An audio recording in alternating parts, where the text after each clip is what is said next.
ಸಾಂಸ್ಕೃತಿಕ ಅಧ್ಯಯನ ಪೀಠ ಕೊಡಗಿನ ಸಂಸ್ಕೃತಿಯನ್ನು ವಿವಿಧ ದೃಷ್ಟಿಕೋನಗಳಿಂದ ಅಧ್ಯಯನ ನಡೆಸಿ ಆ ಮೂಲಕ ಅಪಾರ ಮಾಹಿತಿಯನ್ನು ಸೃಷ್ಟಿಸುವ ಉದ್ದೇಶ ಈ ಪೀಠದ್ದಾಗಿರುತ್ತದೆ. ಈ ಉದ್ದೇಶದ ಈಡೇರಿಕೆಗಾಗಿ ಪೀಠವು ನಿರಂತರವಾಗಿ ಕೆಲಸ ಮಾಡುತ್ತಿದೆ. ಈ ನಿಟ್ಟಿನಲ್ಲಿ ಕೊಡವ ಸಾಂಸ್ಕೃತಿಕ ಅಧ್ಯಯನ ಪೀಠವು ಕೊಡಗಿನ ಚರಿತ್ರೆ, ಸಾಹಿತ್ಯ, ಸಂಸ್ಕೃತಿ, ಭಾಷೆ, ಜಾನಪದ ಅರ್ಥವ್ಯವಸ್ಥೆ, ರಾಜಕೀಯ ವಿಕಾಸ, ಸ್ವಾತಂತ್ರ್ಯ ಹೋರಾಟ, ಶಿಕ್ಷಣದ ವಿವಿಧ ಅಂಶಗಳಿಗೆ ಸಂಬಂಧಪಟ್ಟಂತೆ ವಿವಿಧ ಕಾರ್ಯಕ್ರಮಗಳನ್ನು ಹಮ್ಮಿಕೊಂಡಿದೆ. ಕೊಡವ ಸಾಂಸ್ಕೃತಿಕ ಅಧ್ಯಯನ ಪೀಠವು ಕೃತಿಗಳನ್ನು ಪ್ರಕಟ ಮಾಡಿದ್ದು, ಅವುಗಳಲ್ಲಿ ಪ್ರಮುಖವಾದ್ದು ಕೊಡವ ಅರ್ಥಕೋಶ, ಕೊಡವ ಅರಿವೋಲೆ, ಕೊಡವ ಇಂಗ್ಲಿಷ್ ಕನ್ನಡ ಈ 3 ಭಾಷೆಗಳಲ್ಲಿ ಕೊಡವ ಪದದ ಅರ್ಥವನ್ನು ನೀಡುವ ಈ ಅರ್ಥಕೋಶದಲ್ಲಿ ಒಟ್ಟು 13,000 ಪದಗಳ ಅರ್ಥವನ್ನು ಒಳಗೊಂಡಿದೆ. ಕೊಡಗಿನ ಕೆಂಬಟ್ಟಿ ಸಮುದಾಯದವರ ಆಚಾರ, ವಿಚಾರ ಹಾಗೂ ಸಂಸ್ಕೃತಿಗಳ ಸಮಗ್ರವಾದ ಅಧ್ಯಯನವನ್ನು ಒಳಗೊಂಡ ಕೊಡಗಿನ ಕೆಂಬಟ್ಟಿಗಳ ಸಂಸ್ಕೃತಿ ಮತ್ತು ಜಿ. ರಿಕ್ಟರ್ ಅವರ ಅನುವಾದ ಕೃತಿ ಕೊಡಗು ಪ್ರಾಂತ್ಯದಲ್ಲಿ ಕಂಡುಬರುವ ಜಾತಿಗಳು ಮತ್ತು ಬುಡಕಟ್ಟು ಜನಾಂಗಗಳ ವೃತ್ತಾಂತ ಸಂಹಿತೆ, ಪಟ್ಟೋಲೆ ಪಳಮೆ, ಕೊಡಗಿನಿಂದ ಗಿರಿಯವರೆಗೆ ಮತ್ತು ಶ್ರೀ ಕಾವೇರಿ ದರ್ಶನಂ ಕೃತಿಗಳು ಪ್ರಕಟಣೆಯ ಹಂತದಲ್ಲಿದೆ. ಪೀಠವು ಕೊಡವ ಬುಡಕಟ್ಟು ಪಂಗಡಗಳ ಸಾಂಸ್ಕೃತಿಕ ಬದುಕಿನ ವಿಡಿಯೋ ದಾಖಲೀಕರಣ ಯೋಜನೆಯಡಿಯಲ್ಲಿ ಕೊಡಗಿನ ಗ್ರಾಮೀಣ ಪ್ರದೇಶದಲ್ಲಿ ನಡೆಯುವ ಚಿನ್ನತಪ್ಪ ಹಬ್ಬದ ಸಾಕ್ಷ್ಯಚಿತ್ರವನ್ನು ಬಿಡುಗಡೆ ಮಾಡಿದೆ. ಕೊಡಗು ಸಂಬಂಧಿ ಅಧ್ಯಯನ ಹಾಗೂ ಸಂಶೋಧನೆಗೆ ಉತ್ತೇಜನ ನೀಡಲು ಕೊಡವ ಪೀಠವು ಪತ್ರಾಗಾರವನ್ನು ಸ್ಥಾಪನೆ ಮಾಡಿದ್ದು, ಕೊಡಗಿಗೆ ಸಂಬಂಧಿಸಿದ ಅಪರೂಪದ ಬ್ರಿಟಿಷ್ ದಾಖಲೆಗಳು, ಪುಸ್ತಕಗಳು ಹಾಗೂ ಇತರ ಸಾಹಿತ್ಯದ ನಕಲು ಪ್ರತಿಗಳನ್ನು ಸಂಗ್ರಹಿಸಲಾಗಿದೆ. ಕೊಡಗಿನ ಇತಿಹಾಸ, ಸಂಸ್ಕೃತಿ, ಭಾಷೆ, ಸಾಹಿತ್ಯ, ಜಾನಪದ ಇತ್ಯಾದಿ ಅಂಶಗಳಿಗೆ ಸಂಬಂಧಿಸಿದಂತೆ ಜನರಲ್ಲಿ ಅರಿವು ಮೂಡಿಸುವ ಹಾಗೂ ಕೊಡವ ಪೀಠದ ಕಾರ್ಯಕ್ರಮಗಳ ಬಗ್ಗೆ ಜನರಿಗೆ ಮಾಹಿತಿ ನೀಡುವ ಉದ್ದೇಶದಿಂದ ಆನ್ಲೈನ್ನಲ್ಲಿ ವಿಶೇಷ ಸರಣಿ ಉಪನ್ಯಾಸಗಳ ಕಾರ್ಯಕ್ರಮಗಳನ್ನು ಕೊಡವ ಪೀಠವು ಹಮ್ಮಿಕೊಳ್ಳುತ್ತಿದೆ. ಇಂದಿನ ಉಪನ್ಯಾಸವನ್ನು ನೀಡುತ್ತಿರುವವರು ಅಲ್ಲಾರಂಡ ರಂಗಚಾವಡಿ, ಇದರ ಸಂಚಾಲಕ ಅಲ್ಲಾರಂಡ ವಿಠ್ಠಲ ನಂಜಪ್ಪ. ಇವರು ಕೊಡಗು ರಂಗಭೂಮಿ ಬೆಳೆದು ಬಂದ ಹಾದಿ ಒಂದು ಅವಲೋಕನ ಎನ್ನುವ ವಿಷಯದ ಕುರಿತು ಉಪನ್ಯಾಸವನ್ನು ನೀಡಲಿದ್ದಾರೆ. ಅಲ್ಲಾರಂಡ ವಿಠ್ಠಲ ನಂಜಪ್ಪರವರು ರಂಗಕಲಾವಿದ. ಕಳೆದ 20 ವರ್ಷಗಳಿಂದ ಕೊಡಗಿನ ರಂಗಭೂಮಿಯಲ್ಲಿ ಕೆಲಸ ಮಾಡುತ್ತಿರುವ ಇವರು ಮಡಿಕೇರಿಯಲ್ಲಿ ಅಲ್ಲಾರಂಡ ರಂಗಚಾವಡಿಯ ಸಂಚಾಲಕರಾಗಿ ಕಾರ್ಯನಿರ್ವಹಿಸುತ್ತಿದ್ದಾರೆ. ರಂಗಭೂಮಿ ಮಾತ್ರವಲ್ಲದೆ ಚಲನಚಿತ್ರಗಳಲ್ಲೂ ಅಭಿನಯಿಸಿದ್ದಾರೆ. ತನ್ನನ್ನು ತಾನು ರಂಗಭೂಮಿಯ ಅಭಿಮಾನಿ ಎಂದು ಹೇಳುವ ಇವರು ಕೊಡಗಿನ ರಂಗಕಲೆಗೆ ತನ್ನದೇ ಆದ ಸಾಂಸ್ಕೃತಿಕ ಕೊಡುಗೆಗಳನ್ನು ನೀಡುತ್ತಾ ಬಂದಿದ್ದಾರೆ. ಅಲ್ಲಾರಂಡ ರಂಗಚಾವಡಿಯ ಮೂಲಕ ಕೊಡಗಿನ ಸಾಂಸ್ಕೃತಿಕ ಕಲೆಯನ್ನು ರಂಗಕಲೆಯ ಮೂಲಕ ಯುವಜನರಿಗೆ ಪರಿಚಯಿಸಿ ಮುಂದಕ್ಕೆ ಕೊಂಡೊಯ್ಯುವ ಕೆಲಸವನ್ನು ಬಹಳ ಶಿಸ್ತಿನಿಂದ ಮಾಡಿಕೊಂಡು ಬರುತ್ತಿದ್ದಾರೆ. ಕೊಡಗಿನ ರಂಗಭೂಮಿಯ ಕುರಿತು ಇವರು ಬರೆದ ಅನೇಕ ಲೇಖನಗಳು ಕೊಡಗಿನ ಸ್ಥಳೀಯ ಪತ್ರಿಕೆಗಳಲ್ಲಿ ಪ್ರಕಟವಾಗಿರುತ್ತದೆ. ಇವರು ಇಂದು ಕೊಡಗು ರಂಗಭೂಮಿ ಬೆಳೆದು ಬಂದ ಹಾದಿ ಒಂದು ಅವಲೋಕನ ಎನ್ನುವ ವಿಷಯದ ಕುರಿತು ಉಪನ್ಯಾಸವನ್ನು ನೀಡಲಿದ್ದಾರೆ. ನಮಸ್ತೆ ವೀಕ್ಷಕರೇ, ನಾನು ಅಲ್ಲಾರಂಡ ವಿಠ್ಠಲ ನಂಜಪ್ಪ, ಕೊಡಗಿನ ಮಡಿಕೇರಿಯಲ್ಲಿರುವ ಅಲ್ಲಾರಂಡ ರಂಗಚಾವಡಿಯ ಸಂಚಾಲಕ, ರಂಗಕಲಾವಿದ. ಅದಕ್ಕಿಂತಲೂ ಹೆಚ್ಚಾಗಿ ಹೇಳಬೇಕು ಅಂತ ಹೇಳಿದ್ರೆ ನಾನು ರಂಗಭೂಮಿಯ ಅಭಿಮಾನಿ. ಅದು ದಿ ಬೆಸ್ಟ್ ಅನಿಸುತ್ತೆ ಇಂಟ್ರೊಡ್ಯೂಸ್ ಮಾಡ್ಕೊಳ್ಳಿಕ್ಕೆ. ನಾನಿವತ್ತು ನಿಮ್ಮ ಹತ್ರ ಬಂದಿರೋ ಒಂದು ವಿಷಯ ಏನು ಅಂತ ಹೇಳಿದ್ರೆ, ಕೊಡಗಿನ ರಂಗಭೂಮಿ ಬೆಳೆದು ಬಂದ ಬಗ್ಗೆ ಒಂದಷ್ಟು ನನಗೆ ಗೊತ್ತಿರೋ ವಿಚಾರಗಳನ್ನು ಹಂಚ್ಕೊಳ್ಳೋಣ ಅಂತೇಳಿ. ಕೊಡಗು ರಂಗಭೂಮಿ ಅಂದಾಗ ಮೊಟ್ಟ ಮೊದಲು ಕೇಳಿ ಬರುವ ಹೆಸರೇ ಅಪ್ಪನೇರವಂಡ ಹರದಾಸ ಅಪ್ಪಚಕವಿ. ಇವಾಗ ಹೆಚ್ಚು ಕಮ್ಮಿ ಅವ್ರದ್ದು 150ನೇ ಜನ್ಮ ಶತಮಾನೋತ್ಸವವನ್ನು ಇತ್ತೀಚೆಗೆ ನಾವು ಆಚರಿಸಿದ್ದೀವಿ. ಅಪ್ಪಚಕವಿಯವರು ಕೊಡಗಿಗೆ ಮೊದಲು ಕಂಪನಿ ನಾಟಕಗಳು ಬರ್ತಾಯಿದ್ವು. ಆ ಸಂದರ್ಭದಲ್ಲಿ ಅದರಿಂದ ಮನಸೋತು ಅವರು ಅದರ ಅಭಿಮಾನಿಗಳಾಗಿ ಆ ಕಲಾವಿದರ ಜೊತೆಯಲ್ಲಿ ಸೇರಿಕೊಂಡು ಹಾಡೋದನ್ನು ಕಲಿತು, ನಟನೆಯನ್ನು ಕಲಿತು, ಕೊನೆಗೆ ಅವರ ಗೆಳೆಯರ ಬಳಗ ನೀನೇ ಯಾಕೆ ಇಷ್ಟು ಚೆನ್ನಾಗಿ ಆಡ್ತಾ ಇದೆಯಾ, ಇಷ್ಟು ಚೆನ್ನಾಗಿ ನಟನೆ ಮಾಡ್ತಾ ಇದೆಯಾ ಅಂದಾಗ ಅವರು ಪ್ರೋತ್ಸಾಹ ನೀಡ್ತಾರೆ. ಹೇಗೆ ಅಂತ ಹೇಳಿದ್ರೆ, ನೀನೇ ಒಂದು ಸ್ವಂತ ನಾಟಕ ರಚನೆ ಮಾಡು, ನಾವೇ ಒಂದು ತಂಡ ಕಟ್ಟಿ ಮಾಡುವ. ಹೀಗಾಗಿ ಆ ಯುವ ಅಪ್ಪಚಕವಿ ಆ ದಿನಗಳಲ್ಲಿ ಏನು ಮಾಡ್ತಾರೆ ಅಂತ ಹೇಳಿದ್ರೆ, ನಾಟಕ ಬರೀಲಿಕ್ಕೆ ಶುರು ಮಾಡ್ತಾರೆ. ಆ ನಾಟಕ ಬರೆಯೋ ಸಂದರ್ಭದಲ್ಲಿ ಅವ್ರಿಗೆ ಯಾರೋ ತಲೆ ಹಿಂಡಿದ್ದೋ ಏನೋ, ಅವರು ಕನ್ನಡದಲ್ಲಿ ಬರೆಯೋ ಸಾಮರ್ಥ್ಯ ಇದ್ದರೂ ಕೂಡ ಕೊಡವ ಭಾಷೆಯಲ್ಲಿ ಬರೀಲಿಕ್ಕೆ ತೊಡಗ್ತಾರೆ. ಅವ್ರಿಗೆ ಅವರ ಗುರುಗಳಾದಂಥ ಒಬ್ಬರು, ನೀನು ಕೊಡವ ಭಾಷೆಯಲ್ಲೇ ಬರೀ, ನೀನು ತುಂಬ ಪ್ರಸಿದ್ಧಿ ಪಡಿತೀಯ ಅಂತ ಹೇಳಿದ್ದನ್ನು ಇವರು ತಲೆಗೆ ಹಚ್ಕೊಂಡು ಕೊಡವ ಭಾಷೆಯಲ್ಲೇ ಬರೀಲಿಕ್ಕೆ ಶುರು ಮಾಡ್ತಾರೆ. ಒಟ್ಟು ಅವರು 4 ನಾಟಕಗಳನ್ನು ಬರೆದು ಪ್ರದರ್ಶನ ಕೂಡ ಮಾಡ್ತಾರೆ. ಆದರೆ ಅವರಿಗೆ ಅದರಿಂದ ಬೇರೆ ಕಂಪನಿ ನಾಟಕಗಳು ಏನು ಹಣವನ್ನು ಕೂಡ ಗಳಿಸ್ತಾ ಇದ್ವೋ ಆ ಮಟ್ಟಿಗೆ ಅವರಿಗೆ ಬೆಳೀಲಿಕ್ಕಾಗಲಿಲ್ಲ. ಬಹುಶಃ ರಚನೆಕಾರ ಅಪಚಕವಿ, ನಿರ್ದೇಶಕ ಅಪಚಕವಿ, ಆದರೆ ಸಂಘಟನೆಯಲ್ಲಿ ಅವರು ಸೋತಿದ್ದಾರೆ ಅಂತ ನಾವು ಇವತ್ತಿಗೆ ಭಾವಿಸ್ಬೋದಾಗಿದೆ. ಒಳ್ಳೆಯ ಸಂಘಟಕರು ಇದ್ದಿದ್ರೆ ಬಹುಶಃ ಮತ್ತಷ್ಟು ನಾಟಕಗಳು ಪ್ರದರ್ಶನ ಕಾಣ್ತಾ ಇದ್ವೇನೋ, ಹಾಗೆ ರಚನೆಗೆ ಮಾಡಲಿಕ್ಕೆ ಅವಕಾಶ ಇದ್ವೋ ಏನೋ.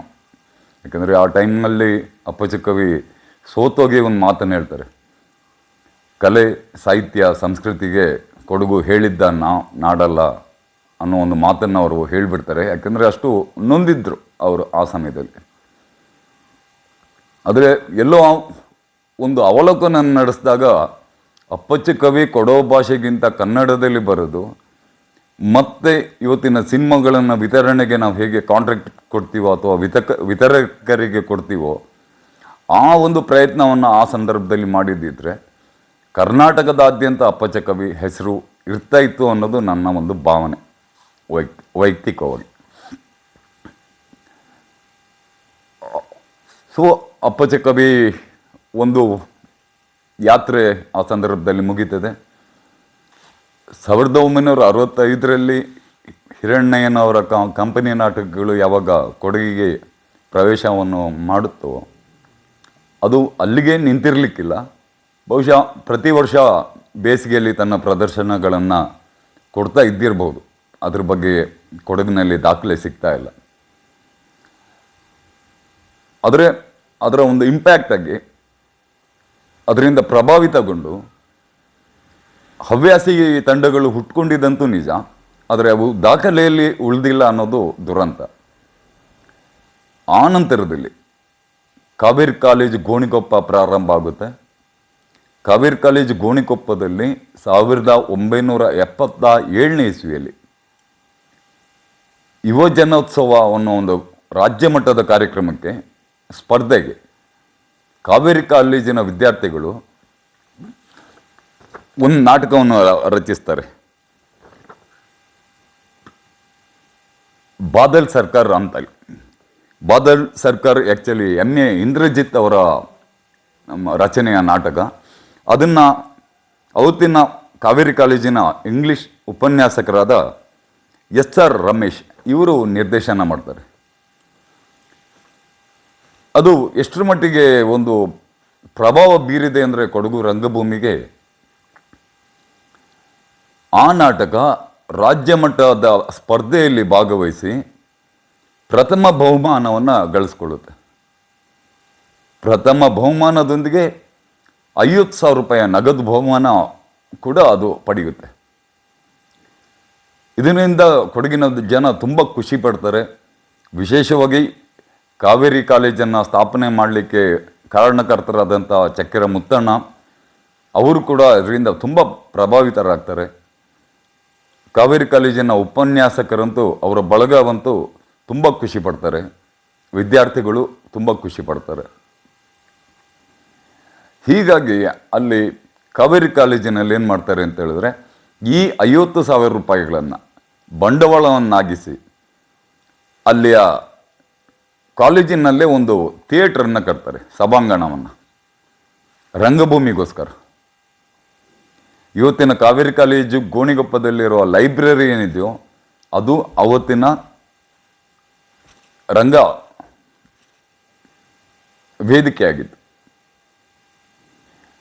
ಈ 1977ರ ನಂತರದಲ್ಲಿ ಇವರೇ ರಮೇಶ್ ಅಲ್ಲದೆ ಅವರ ಸಹೋದ್ಯೋಗಿಗಳು ಮತ್ತು ಬೇರೆ ಕೆಲವರು ಇವರೆಲ್ಲ ಸೇರಿಕೊಂಡು ಅಲ್ಲಿ ಸ್ಪಂದನ ಅನ್ನೋ ನಾಟಕ ತಂಡವನ್ನು ಕಟ್ತಾರೆ. ಸ್ಪಂದನವನ್ನು ನಾಟಕ ತಂಡ ಕಟ್ಟಿಬಿಟ್ಟು ವರ್ಷಂಪ್ರತಿ 2-3 ನಾಟಕಗಳನ್ನು ಮಾಡ್ತಾನೆ ಇರ್ತಾರೆ. ಹೀಗೆ ಮುಂದುವರೆದಾಗ ಅವರು ಯಾವುದೆಲ್ಲ ನಾಟಕ ಆಡಿದ್ದಾರೆ ಅನ್ನೋದನ್ನು ಸ್ವಲ್ಪ ನಂತರದಲ್ಲಿ ಹೇಳ್ತೀನಿ. ಇದು ಈ ಸ್ಪಂದನ ತಂಡ ಬೆಳೀತಾ ಬೆಳೀತಾ ಅದನ್ನು ಸಹಿಸ್ಲಿಕ್ಕಾಗದಂಥ ಕೆಲವು ಜನರು ಅದನ್ನು ಮುಗಿಸೋ ಪ್ರಯತ್ನನೂ ಮಾಡ್ತಾರೆ. ಕೊನೆಗೆ ಸ್ಪಂದನ ತಂಡ ತನ್ನ ಉಸಿರಾಟವನ್ನು ಕೂಡ ನಿಲ್ಲಿಸುತ್ತೆ ಅನಿವಾರ್ಯವಾಗಿ. ನಾನು ಈಗಾಗಲೇ ಹೇಳಿದಾಗೆ ಚಕ್ಕೈರಾವ್ ಮುತ್ತಣ್ಣ ಇವರು ವಿದ್ಯಾಭ್ಯಾಸಕ್ಕೆ ತುಂಬ ಒಂದು ಪ್ರೋತ್ಸಾಹ ನೀಡಿದಂಥವರು. ಹಾಗೆ ಅವರು ರಂಗಭೂಮಿಯ ಅಭಿಮಾನಿಗಳು ಕೂಡ ಆಗಿದ್ದರು. ಅದಕ್ಕೆ ಸಾಕ್ಷಿಯಾಗಿ ಆ ಮಕ್ಕಳು ಗೆದ್ದು ಬಂದಂಥ ತಂದುಕೊಟ್ಟಂಥ ಹಣದಲ್ಲಿ ಕಾವೇರಿ ಕಾಲೇಜಿನಲ್ಲಿ ರಂಗಭೂಮಿಯನ್ನು ಕಟ್ತಾರೆ. ಆಮೇಲಿಂದ ಕೆಲವು ವರ್ಷ ಅದು ರಂಗಭೂಮಿ ನಡೀತದೆ. ಆಮೇಲಿಂದ ಅದನ್ನು ಗ್ರಂಥಾಲಯ ಆಗಿ ಮಾರ್ಪಾಡು ಮಾಡುತ್ತೆ. ಅದರರ್ಥ ಅಲ್ಲಿಗೆ ಕಾಲೇಜಿನಲ್ಲಿ ರಂಗಭೂಮಿಯ ಚಟುವಟಿಕೆ ಸಂಪೂರ್ಣ ಸ್ತಬ್ಧ ಆಯಿತು ಅಂತ ನಾವು ತಿಳ್ಕೊಬೋದು. ಇತ್ತೀಚೆಗೆ ಕೆಲವು ನಾಟಕಗಳನ್ನು ಅಲ್ಲಿಯ ವಿದ್ಯಾರ್ಥಿಗಳು ಆಡೋದು ಕೇಳ್ಪಟ್ಟಿದ್ದೀನಿ. ಸೊ ಆ ಒಂದು ಪ್ರಯಾಣದಲ್ಲಿ 1979 ಭಾಳ ಪ್ರಾಮುಖ್ಯತೆಯನ್ನು ಪಡೀತದೆ. 1979ರಲ್ಲಿ ಇದೇ ಗೋಣಿಕೊಪ್ಪದಲ್ಲಿ ಒಂದಷ್ಟು ರಂಗಪ್ರೇಮಿಗಳಾದಂಥ ಇದೇ SR Ramesh, Raju, Ramachandra Rao, Satyanarayana, KV Satyan, Madhyastha, telephone Chandrahasa, ಹೀಗೆ ಇವರು ಒಂದು 10-15 ಜನ ಸೇರಿಕೊಂಡು 1979ರಲ್ಲಿ ಸ್ಪಂದನ ಅನ್ನೋ ಒಂದು ರಂಗತಂಡವನ್ನು ಗೋಣಿಕೊಪ್ಪದಲ್ಲಿ ಕಟ್ತಾರೆ. ಕಟ್ಟೋದು ಮಾತ್ರ ಅಲ್ಲ, ಬೆಳೆಸಲಿಕ್ಕೂ ಅವರು ಶ್ರಮಿಸಿದ್ದಾರೆ. ಈ ತಂಡದಲ್ಲಿ ಅವರು ತಿಂಗಳಿಗೊಮ್ಮೆ ಸಾಹಿತ್ಯ, ಕಲೆ ಇದ್ರ ಬಗ್ಗೆ ಚರ್ಚೆಗಳು ನಡೀತಾ ಇದ್ವು. ಇವರು ಈ ಒಂದು ಪ್ರಯತ್ನದಿಂದ ಗೋಣಿಕೊಪ್ಪದಲ್ಲಿ ಒಂದು ಸುಂದರವಾದ ಸಾಂಸ್ಕೃತಿಕ ವಾತಾವರಣ ನಿರ್ಮಾಣ ಆಗುತ್ತೆ. ಅದು ಕೊಡಗು ಮರೆಯಲಾರದ ರಂಗಭೂಮಿಯ ಒಂದು ದಿನಗಳು ಕೂಡ. ಹಾಗಂತ ಹೇಳಿದರೆ ಇನ್ನು ತಪ್ಪಾಗಲಿಕ್ಕಿಲ್ಲ. ಈ ಸ್ಪಂದನದ ಪ್ರಯತ್ನದ ಫಲವಾಗಿ DR ನಾಗರಾಜ ಇವರು ಬರೆದಂತಹ ಕತ್ತಲೆ ದಾರಿ ದೂರ ಎಂಬ ನಾಟಕ ಚಂದ್ರಹಾಸ್ ನಿರ್ದೇಶನದಲ್ಲಿ ಕೊಡಗಿನ 2ನೇ ನವ್ಯ ನಾಟಕವಾಗಿ ಜನರ ಮನಸ್ಸೆಳೆದ್ವು. ಅದು ಇವತ್ತಿಗೂ ತುಂಬ ಹಿರಿಯರು ಅದನ್ನು ನೆನಪಿಸ್ಕೊಳ್ತಾರೆ. ಮತ್ತಷ್ಟು ನವ್ಯ ನಾಟಕಗಳು ಇವರಿಂದ ಬರುತ್ತೆ ಕೂಡ. ಇದರಿಂದ ಮತ್ತಷ್ಟು ಉತ್ತೇಜನಗೊಂಡ ಈ ಸ್ಪಂದನ ತಂಡ ರಮೇಶರ ರಂಗಭಾರತ, ಲಂಕೇಶರ ತೆರೆಗಳು,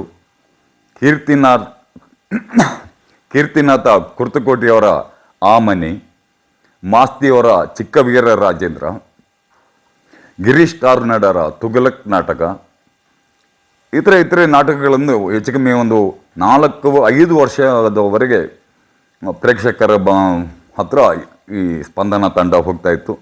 ಪ್ರೇಕ್ಷಕರು ಕೂಡ ಇವರನ್ನು ತುಂಬ ಹೃದಯದಿಂದ ಸ್ವಾಗತಿಸಿ ಪ್ರೋತ್ಸಾಹ ಕೂಡ ಕೊಡ್ತಾ ಇತ್ತು. ಇದರ ಮಧ್ಯದಲ್ಲಿ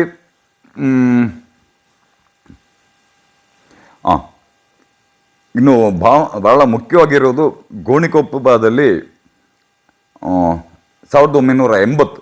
1980ರಲ್ಲಿ ನಾಟಕ ಅಕಾಡೆಮಿಯ ಸಹಯೋಗದಲ್ಲಿ ಈ ಸ್ಪಂದನ ತಂಡ ಸಮುದಾಯ ತಂಡಗಳ ಸಹಕಾರದೊಂದಿಗೆ ರಾಜ್ಯ ಮಟ್ಟದ ನಾಟಕೋತ್ಸವವನ್ನು ಏರ್ಪಾಡು ಮಾಡಿರುತ್ತೆ. ಇದು ಹೆಚ್ಚುಕಮ್ಮಿ 10 ದಿನಗಳ ಕಾಲ ಗೋಣಿಕೊಪ್ಪದಲ್ಲಿ ನಡೀತದೆ. ಪ್ರಸನ್ನರ ದಂಗೆಯ ಮುಂದಿನ ದಿನಗಳು, MS ಸತ್ಯವರ ಕುರಿ, ಇದೆಲ್ಲ ಸೇರಿದಂತೆ 10 ದಿನಗಳಲ್ಲಿ ಹೆಚ್ಚುಕಮ್ಮಿ 29 ನಾಟಕಗಳು ನಿರಂತರವಾಗಿ ಗೋಣಿಕೊಪ್ಪದಲ್ಲಿ ರಂಗಪ್ರೇಮಿಗಳಿಗೆ ನಾಟಕ ನೋಡೋ ಒಂದು ಸೌಭಾಗ್ಯವನ್ನು ಈ ಸ್ಪಂದನ ತಂಡ ಅಕಾಡೆಮಿಯ ಮೂಲಕ ಕಲ್ಪಿಸಿಕೊಡುತ್ತೆ. ಅದು ಇವತ್ತಿಗೂ ಕೊಡಗಿನಲ್ಲಿ ಈ ನಾಟಕೋತ್ಸವ ದಾಖಲೆಯಾಗಿ ಉಳಿದಿದೆ. ಈ ಸ್ಪಂದನದ ಜೊತೆಯಲ್ಲಿ ಸ್ಪಂದನ ನಿಧಾನಕ್ಕೆ ಅದು ಕೂಡ ತನ್ನ ಉಸಿರನ್ನು ನಿಲ್ಲಿಸ್ಕೊಳ್ಳುತ್ತೆ ಕಾರಣಾಂತರದಿಂದ. ಆ ನಂತರದಲ್ಲಿ ಮನೆಯಪಂಡ ಪ್ರಭು, ಗುಮ್ಮಟರ ರಾಮು, ಮುಲ್ಲೆರೆ ಜಿಮ್ಮಿ, ಅಚ್ಚಿಯಂಡ ಅಯ್ಯಪ್ಪಮ್ಮಯ್ಯ ಮುಂತಾದವರ ಸಾಹಸದಿಂದ ಪ್ರಭು ಮಿತ್ರ ಮಂಡಳಿ ಅಂತ ಒಂದು ಕಲಾ ಸೇವೆಗೆ ಒಂದು ತಂಡ ತೊಡಗಿಸ್ಕೊಳ್ಳುತ್ತೆ. ಅದರಲ್ಲಿ ತುರ್ತು ಪರಿಸ್ಥಿತಿಯ ಸಂದರ್ಭದಲ್ಲಿ ಇವರುಗಳು ರಚಿಸಿದಂಥ ನಾಟಕ ಗೂಮಗೂಡು ನಾಟಕ. ಈ ಗೂಮಗೂಡು ನಾಟಕ ಬಹಳ ಪ್ರಸಿದ್ಧಿ ಪಡೆದು ಅನೇಕ ಪ್ರದರ್ಶನ ಕೂಡ ಕಾಣುತ್ತೆ. ಇದರ ಜೊತೆಯಲ್ಲೇ ಹುಟ್ಕೊಂಡಿದ್ದು ವಿರಾಜಪೇಟೆಯ ಮಾಚಿಮಂಡ ಜೆಫ್ರಿ ಚಂಗಪ್ಪ ಮತ್ತು ಸ್ನೇಹಿತರಿಂದ. ಆ ತಂಡದ ಹೆಸರು ಡಿ ಕಲಾ ತಂಡ. ಇವರುಗಳು ಒಂದಷ್ಟು ಸಾಮಾಜಿಕ ನಾಟಕಗಳನ್ನು ಕೊಡುವಲ್ಲಿ ಯಶಸ್ವಿಯಾಗಿರ್ತಾರೆ. ಮನಸಾರವಾಗಿ ರಂಗಭೂಮಿಗೆ ಅವರ ಕಾಣಿಕೆಯನ್ನು ಕೂಡ ಕೊಟ್ಟಿದ್ದಾರೆ.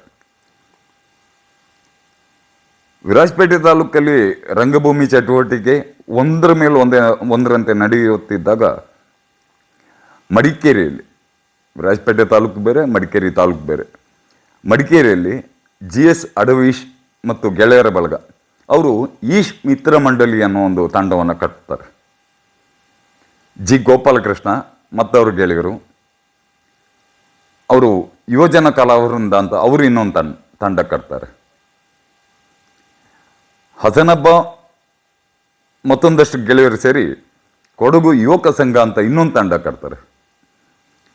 ಅದು ಆ ಸ್ಪಂದನ ಕೊಡಗಿನಲ್ಲಿ ಅವರ ಒಂದು ಇದನ್ನು ಪರಿಚಯ ಮಾಡಿಕೊಟ್ರು, ರಂಗಭೂಮಿಯನ್ನು ಅದರ ಆಳ ಅಗಲವನ್ನು ಜನರಿಗೆ ಪರಿಚಯಿಸಿದ್ರು. ಆ ನಂತರದ ಬೆಳವಣಿಗೆ ನೋಡಿ ಒಂದಷ್ಟು ಸಂಘಗಳು ಇಲ್ಲಿ ಹುಟ್ಕೊಂಡು ಕ್ರಿಯಾಶೀಲವಾಗಿ ಅದು ಕೆಲಸನೂ ಮಾಡ್ತಾಯಿತ್ತು. ಈ ಮಡಿಕೇರಿ ತಾಲೂಕಲ್ಲಿ ಈ ಹುಟ್ಕೊಂಡ ಈ 3 ಕಲಾ ತಂಡ ಏನಿದೆಯೋ ಅದರಲ್ಲಿ ಪ್ರಮುಖವಾಗಿ ಗಮನ ಸೆಳೆದಿದ್ದು ಹಸನಬ್ಬ ಅವರು ನಿರ್ದೇಶನ ಮಾಡಿದ್ದ ಈಡಿಪಸ್, ಟಿಪ್ಪು ಸುಲ್ತಾನ್, ರಾಷ್ಟ್ರೀಯ ರಕ್ಷಣಾ ನಿಧಿ ಮತ್ತು ಕಾವೇರಿ ನಾಟಕ. ಇದರ ಜೊತೆಯಲ್ಲಿ ಇವರ ಬಳಗದಲ್ಲಿದ್ದಂಥ ಅವರು ವಕೀಲರು ಕೂಡ ಆಗಿದ್ದರು. ಆ ಕಲಾವಿದ ಮಜೀದ್ ಖಾನ್ ಅಂತ ಅವರ ಹೆಸರು. ಅವರು ಲಂಕೇಶರ ಕ್ರಾಂತಿ ಬಂತು ಕ್ರಾಂತಿ ಅವರು ನಡೆಸಿಕೊಟ್ಟ ಒಂದು ನಾಟಕ. ಅದು ಆ ಸಮಯದಲ್ಲಿ ತುಂಬ ಪ್ರಸಿದ್ಧಿ ಪಡೀತದೆ. ಇವತ್ತಿಗೂ ಎಷ್ಟೋ ಹಿರಿಯರ ಬಾಯಲ್ಲಿ ಆ ನಾಟಕ ಅವ್ರ ಮನಸ್ಸಲ್ಲಿ ಉಳಿದೋಗಿದೆ. ಈ ಮೇಲಿನ ಇಷ್ಟು ಕಲಾ ತಂಡ ಹೆಚ್ಚು ಕಮ್ಮಿ 1970ರಿಂದ 85ರ ತನಕ ನಿರಂತರ ರಂಗ ಚಟುವಟಿಕೆಯಲ್ಲಿ ತೊಡಕೊಳ್ಳುತ್ತೆ. ಗೋಣಿಕೊಪ್ಪದಲ್ಲಿ ಸ್ಪಂದನ ಕಾರ್ಯಚಟುವಟಿಕೆ ಅದು ನಿಲ್ಲಿಸುತ್ತೆ. ಹಾಗೆ ಇವರು ಕೂಡ ಇದನ್ನು ನಿಧಾನಕ್ಕೆ ನಿಲ್ಲಿಸ್ತಾರೆ. ಇದರ ಮಧ್ಯದಲ್ಲಿ ಏಕೀಕರಣ ರಂಗ ಅಂತ ಒಂದು ಸಂಸ್ಥೆ ಕೊಡಗಿನಲ್ಲಿ ಹುಟ್ಕೊಳ್ಳುತ್ತೆ. ಅವರು ಹೆಚ್ಚಾಗಿ ಬೀದಿ ನಾಟಕಗಳಿಗೆ ಒತ್ತು ನೀಡ್ತಾರೆ. ಅದಕ್ಕೆ ಕಾರಣ ಈ ಕೊಡಗಿನ ಸಮಸ್ಯೆಗಳನ್ನು ಜನರ ಬಳಿ ತಗೊಂಡೋಗಿ ಅವ್ರನ್ನ ಜಾಗೃತಿ ಮೂಡಿಸೋದೇ ಅವರ ಉದ್ದೇಶ ಆಗಿರುತ್ತೆ. ಹಾಗಾಗಿ ಒಂದಷ್ಟು ಬೀದಿ ನಾಟಕಗಳನ್ನು ಅವರು ರಚಿಸಿ ಆಮೇಲಿಂದ ಪ್ರದರ್ಶನ ಕೊಡುವಂಥ ಒಂದು ಕೆಲಸ ಮಾಡಿ ಕೊಡಗಿನ ಸಮಸ್ಯೆಗಳನ್ನು ಜನರ ಬಳಿಗೆ ತಲುಪಿ ಅದ್ರ ಬಗ್ಗೆ ಜಾಗೃತಿ ಮಾಡುವಂಥ ಕೆಲಸವನ್ನು ಏಕೀಕರಣ ರಂಗ ಮಾಡುತ್ತೆ. ಇದರಲ್ಲಿ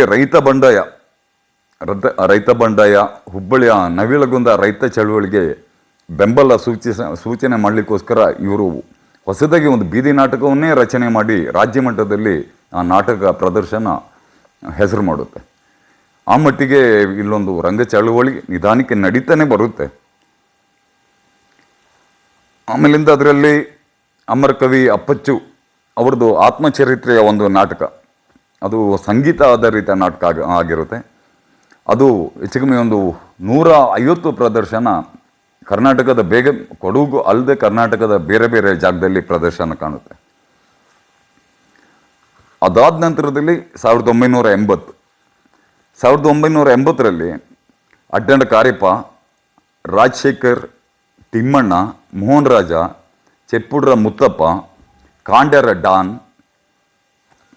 ಡಾನ್ ಕುಶಾಲಪ್ಪ ಇವರಲ್ಲಿ ಸೇರಿ ಸೃಷ್ಟಿ ಅಂತ ಹೇಳ್ಬಿಟ್ಟು ಒಂದು ನಾಟಕನ ಆಡ್ತಾರೆ.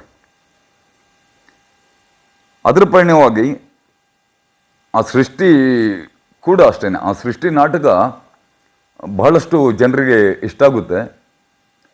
ಈ ಸೃಷ್ಟಿ ನಾಟಕ ಆಡಿದ ಈ ತಂಡ ಇದೆಯಲ್ಲ, ಇವರು ಅದರಿಂದ ಪ್ರೇರೇಪಣೆಗೊಂಡು ಆಮೇಲಿಂದ ಏನು ಮಾಡ್ತಾರೆ ಅಂತ ಹೇಳಿದ್ರೆ ಸೃಷ್ಟಿ ಅನ್ನೋ ನಾಟಕ ತಂಡನೇ ಕಟ್ತಾರೆ. ಅದರ ಮುಖ್ಯ ಕೇಂದ್ರ ಪೊನ್ನಂಪೇಟೆ ಆಗಿರುತ್ತೆ. ಅದರಲ್ಲಿ ಈ ಮದ್ಯ ಸೇವನೆಗೆ ಸಂಬಂಧಪಟ್ಟಾಗೆ ಅದ್ರ ಬಗ್ಗೆ ಜಾಗೃತಿ ಮೂಡಿಸೋ ನಿಟ್ಟಿನಲ್ಲಿ ದೇ ಅಂಡ್ ಸುರೇಶ್ ಅನ್ನೋರು ಕಳ್ಳ ಅಂತ ಒಂದು ಕೊಡೋ ನಾಟಕವನ್ನು ರಚನೆ ಮಾಡ್ತಾರೆ. ಆ ಕಳ್ಳ ಅನ್ನೋ ನಾಟಕ ಅದು ಕೂಡ 150 ಪ್ರದರ್ಶನ ಕಂಡಿದ್ದು ತುಂಬ ವಿಶೇಷ. ಇದಾದ ನಂತರ ಈ ಹೋರಾಟವೇ ದಾರಿ ನಾಟಕ ಅದೆಷ್ಟು ನಾಟಕದ ಒಂದು ಪ್ರಾಬಲ್ಯ ಎಷ್ಟಾಗುತ್ತೆ ಅಂತ ಹೇಳಿದ್ರೆ, ಕೊಡಗು ರಂಗಭೂಮಿಗೆ ಆ ನಾಟಕ ಒಂದು ಹೊಸ ಮುನ್ನುಡಿ ಬರೆಯುತ್ತೆ. ಅದರಲ್ಲಿ ಭಾಗವಹಿಸಿದ ಒಂದಷ್ಟು ಜನ ಮತ್ತೆ ಬೇರೆಯವರೆಲ್ಲ ಸೇರಿಕೊಂಡು ಸೃಷ್ಟಿ ಅನ್ನೋ ರಂಗ ತಂಡವನ್ನು ಕಟ್ತಾರೆ. ಸೃಷ್ಟಿ ನಾಟಕವನ್ನು ಯಾರು ಮಾಡಿದ್ರು ಅವರೆಲ್ಲ ಈ ಗ್ರೂಪಲ್ಲಿ ಇರ್ತಾರೆ. ಆ ನಂತರದಲ್ಲಿ ಆ ಸೃಷ್ಟಿಯೇ ಅವ್ರಿಗೆ ಅದರ ಮೊದಲ ನಾಟಕ ಆಗಿರೋದ್ರಿಂದ ಸೃಷ್ಟಿ ಅನ್ನೋ ಹೆಸರಿನಲ್ಲೇ ಒಂದು ತಂಡವನ್ನು ಕಟ್ತಾರೆ. ಅದರಲ್ಲಿ ಈ ಅಡ್ಡಂಡ ಕಾರ್ಯಪ್ಪ, ಅನಿತಾ ಕಾರ್ಯಪ್ಪ, ಮಾದೇಟ್ರ ವೀಣಾ ಬೆಳ್ಳೆಪ್ಪ, ಮಾದೇಟ್ರ ಬೆಳ್ಳಿಯಪ್ಪ, ಶ್ರೀನಿವಾಸ್ ನಾಯ್ಡು, ಮೂಡರ ಅಶೋಕ್, ತೆನ್ನೀರ ರಮೇಶ್, ಪೊನ್ನಂಪೇಟೆ ಇವರು ಪ್ರಕಾಶ್ ಅಂತೇಳಿ, ರಮೇಶ್ ಅಂತ ಇನ್ನೊಬ್ಬರು, ಐತೀಚನ್ ರಮೇಶ್, ಮದ್ರಿರ ಸಂಜು, ಶರಣು, ಮತ್ತು ಆಶಾ, ಇನ್ನೊಬ್ಬರು ಪುಚ್ಚಿಮೋಡ ಪ್ರಮೀಳಾ ಇರಬೇಕು.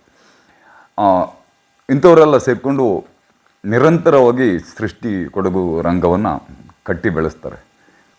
ಈ ತಂಡದಿಂದ ಒಂದು ದಿವಾನ್ ಬೋಪಣ್ಣ, ಪೆರ್ಚೋಳಿಯ, ನೀಲಿ ಕುದುರೆ ಅದು ಮಕ್ಕಳ ನಾಟಕ, ಬೋರ್ಬುವಾಡೆ, ಜೆಂಟಲ್ಮ್ಯಾನ್, ಚೌರ ಅಪ್ಪಣ್ಣ ದಿವಾನ, ದಂಗೆ ಕಿಂಜಮಿಂಜ, ಅಮರಕವಿ ಅಪ್ಪಚ್ಚು, ಮಾಚಯ್ಯ, ತಬರನ ಕತೆ, ಬಿದ್ದು ಟೈಲರ ಪೊಣ್ಣು, ಕೊಡಗಿನ ಕೊನೆಯ ಅರಸ ಮುಂತಾದ ನಾಟಕಗಳು ಕೊಡಗು ಮಾತ್ರ ಅಲ್ಲದೆ ರಾಜ್ಯ ಮಟ್ಟದಲ್ಲೂ ಪ್ರದರ್ಶನ ಕಾಣುತ್ತೆ. ಇಲ್ಲಿ ಬಹಳ ಮುಖ್ಯವಾಗಿ ನಾವು ಗಮನಿಸಬೇಕಾಗಿರೋದು ಅಪ್ಪಚ್ಚ ಕವಿಯ 4 ನಾಟಕದ ನಂತರದಲ್ಲಿ ಒಂದಷ್ಟು ಕೊಡಗು ನಾಟಕಗಳು ಸೃಷ್ಟಿ ಕೊಡಗು ತಂಡದಿಂದ ಹುಟ್ಟಿದೆ ಅನ್ನೋದನ್ನು ನಾವು ಗಮನಿಸಬೇಕಾಗುತ್ತೆ. ಆ ಕೊಡಗು ನಾಟಕಗಳಲ್ಲೂ ಸೃಷ್ಟಿ ಕೊಡಗು ತಂಡ ಆಡಿದ ಕೊಡಗು ನಾಟಕಗಳಲ್ಲಿ ಭಾಳಷ್ಟು ನಾಟಕಗಳು ಬೇರೆ ಬೇರೆ ಭಾಷೆಯಿಂದ ಅನುವಾದ ಮಾಡಿಕೊಂಡು ಆಮೇಲೆ ಕೊಡಗು ಭಾಷೆಗೆ ಅನುವಾದ ಮಾಡ್ಕೊಂಡು ಮಾಡಿರೋದು ಅದು ಕೂಡ ಇನ್ನೊಂದು ಹೆಮ್ಮೆಯ ವಿಷಯ. ಇನ್ನು ಒಂದು ರಂಗ ಸಾಹಿತ್ಯದಲ್ಲಿ ಕೊಡಗು ಭಾಷೆಯ ಬೆಳವಣಿಗೆಗೆ ಬೇರೆ ಭಾಷೆಯನ್ನು ಇಳಿಸುವ ಒಂದು ಪ್ರಕ್ರಿಯೆ, ಆ ಒಂದು ಸಾಹಿತ್ಯಕ್ಕೆ ನೀಡಿದ ಕೊಡುಗೆ ಅದು ಇಲ್ಲಿ ನಮಗೆ ತುಂಬ ಇಂಪಾರ್ಟೆಂಟು ಅಂತ ಅನಿಸುತ್ತೆ. ಹೆಚ್ಚು ಕಮ್ಮಿ 1986ರಿಂದ ಈ ಸೃಷ್ಟಿ ತಂಡ ತಿರುಗಾಟ ಆರಂಭಿಸುತ್ತೆ. 1986 ಹೌದು, 1986ರಿಂದ ನಿರಂತರವಾಗಿ 1990ರವರೆಗೆ ಇದು ತಿರುಗಾಟ ಮಾಡಿಕೊಂಡು ಕೊನೆಗೆ ಅದು ಕೂಡ ಸುಸ್ತಾಗಿ ರಂಗ ಚಟುವಟಿಕೆಗೆ ವಿದಾಯ ಹೇಳುತ್ತೆ. ಭಾಳಷ್ಟು ರಂಗಪ್ರೇಮಿಗಳಿಗೆ ತುಂಬ ನಿರಾಶೆ ಆಗಿದ್ದು ಕೂಡ ಇದೆ.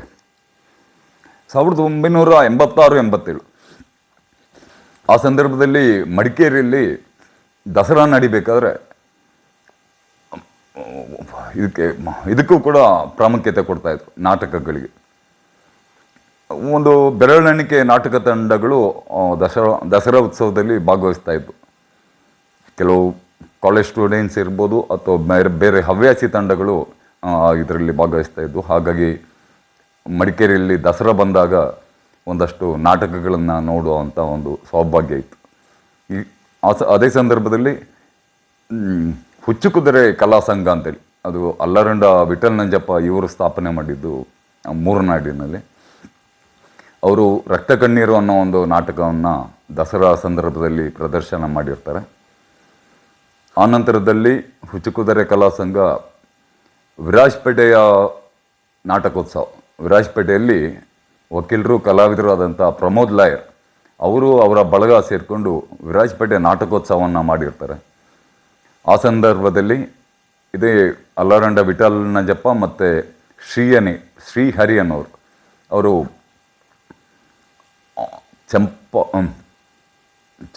ಚಂಪಾ ಅವರು ಬರೆದಿರುವಂಥ ಕೊಡೆಗಳು ನಾಟಕ, ಚಂದ್ರಶೇಖರ್ ಪಾಟೀಲ್ರು ಅವರ ಕೊಡೆಗಳು ನಾಟಕವನ್ನು ಅಲ್ಲಿ ಪ್ರದರ್ಶನ ಮಾಡ್ತಾರೆ. ಅದು ಉದ್ಘಾಟನಾ ನಾಟಕ ಆಗಿ ಕೂಡ ಅದು ಪ್ರದರ್ಶನಗೊಳ್ಳುತ್ತೆ. ಆ ಸಂದರ್ಭದಲ್ಲಿ ಚಂದ್ರಶೇಖರ್ ಕಂಬಾರ್ ಅವರು ಈ ನಾಟಕ ಉತ್ಸವಕ್ಕೆ ಉದ್ಘಾಟನೆ ಮಾಡಲಿಕ್ಕೆ ಬಂದಿರ್ತಾರೆ. ಅವರು ಆ ನಾಟಕವನ್ನು ತುಂಬ ಮೆಚ್ಚಿಕೊಂಡಿರ್ತಾರೆ. ಆಮೇಲಿಂದ ಈ ಹುಚ್ಚುಕುದುರೆ ಕಲಾವಿದರ ಸಂಘ ಅದು ಕೂಡ ಕೆಲವು ವರ್ಷಗಳವರೆಗೆ ಸಣ್ಣ ಪುಟ್ಟ ಕಾರ್ಯಕ್ರಮಗಳನ್ನು ನೀಡ್ತಾ ಅದು ಕೂಡ ಸ್ಥಗಿತಗೊಳ್ಳುತ್ತೆ ಆ ತಂಡ.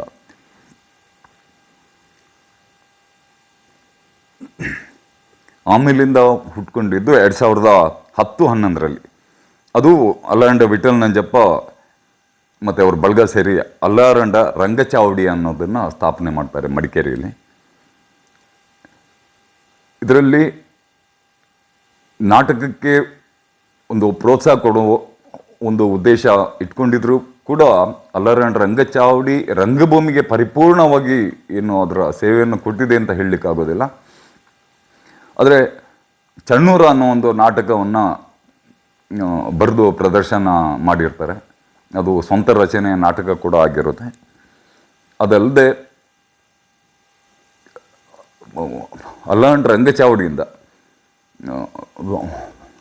ವಿಭಿನ್ನ ಕಾರ್ಯಕ್ರಮಗಳನ್ನು, ಅದು ಸಾಹಿತ್ಯಕ್ಕೆ ಸಂಬಂಧಪಟ್ಟದ್ದು ಇರ್ಬೋದು,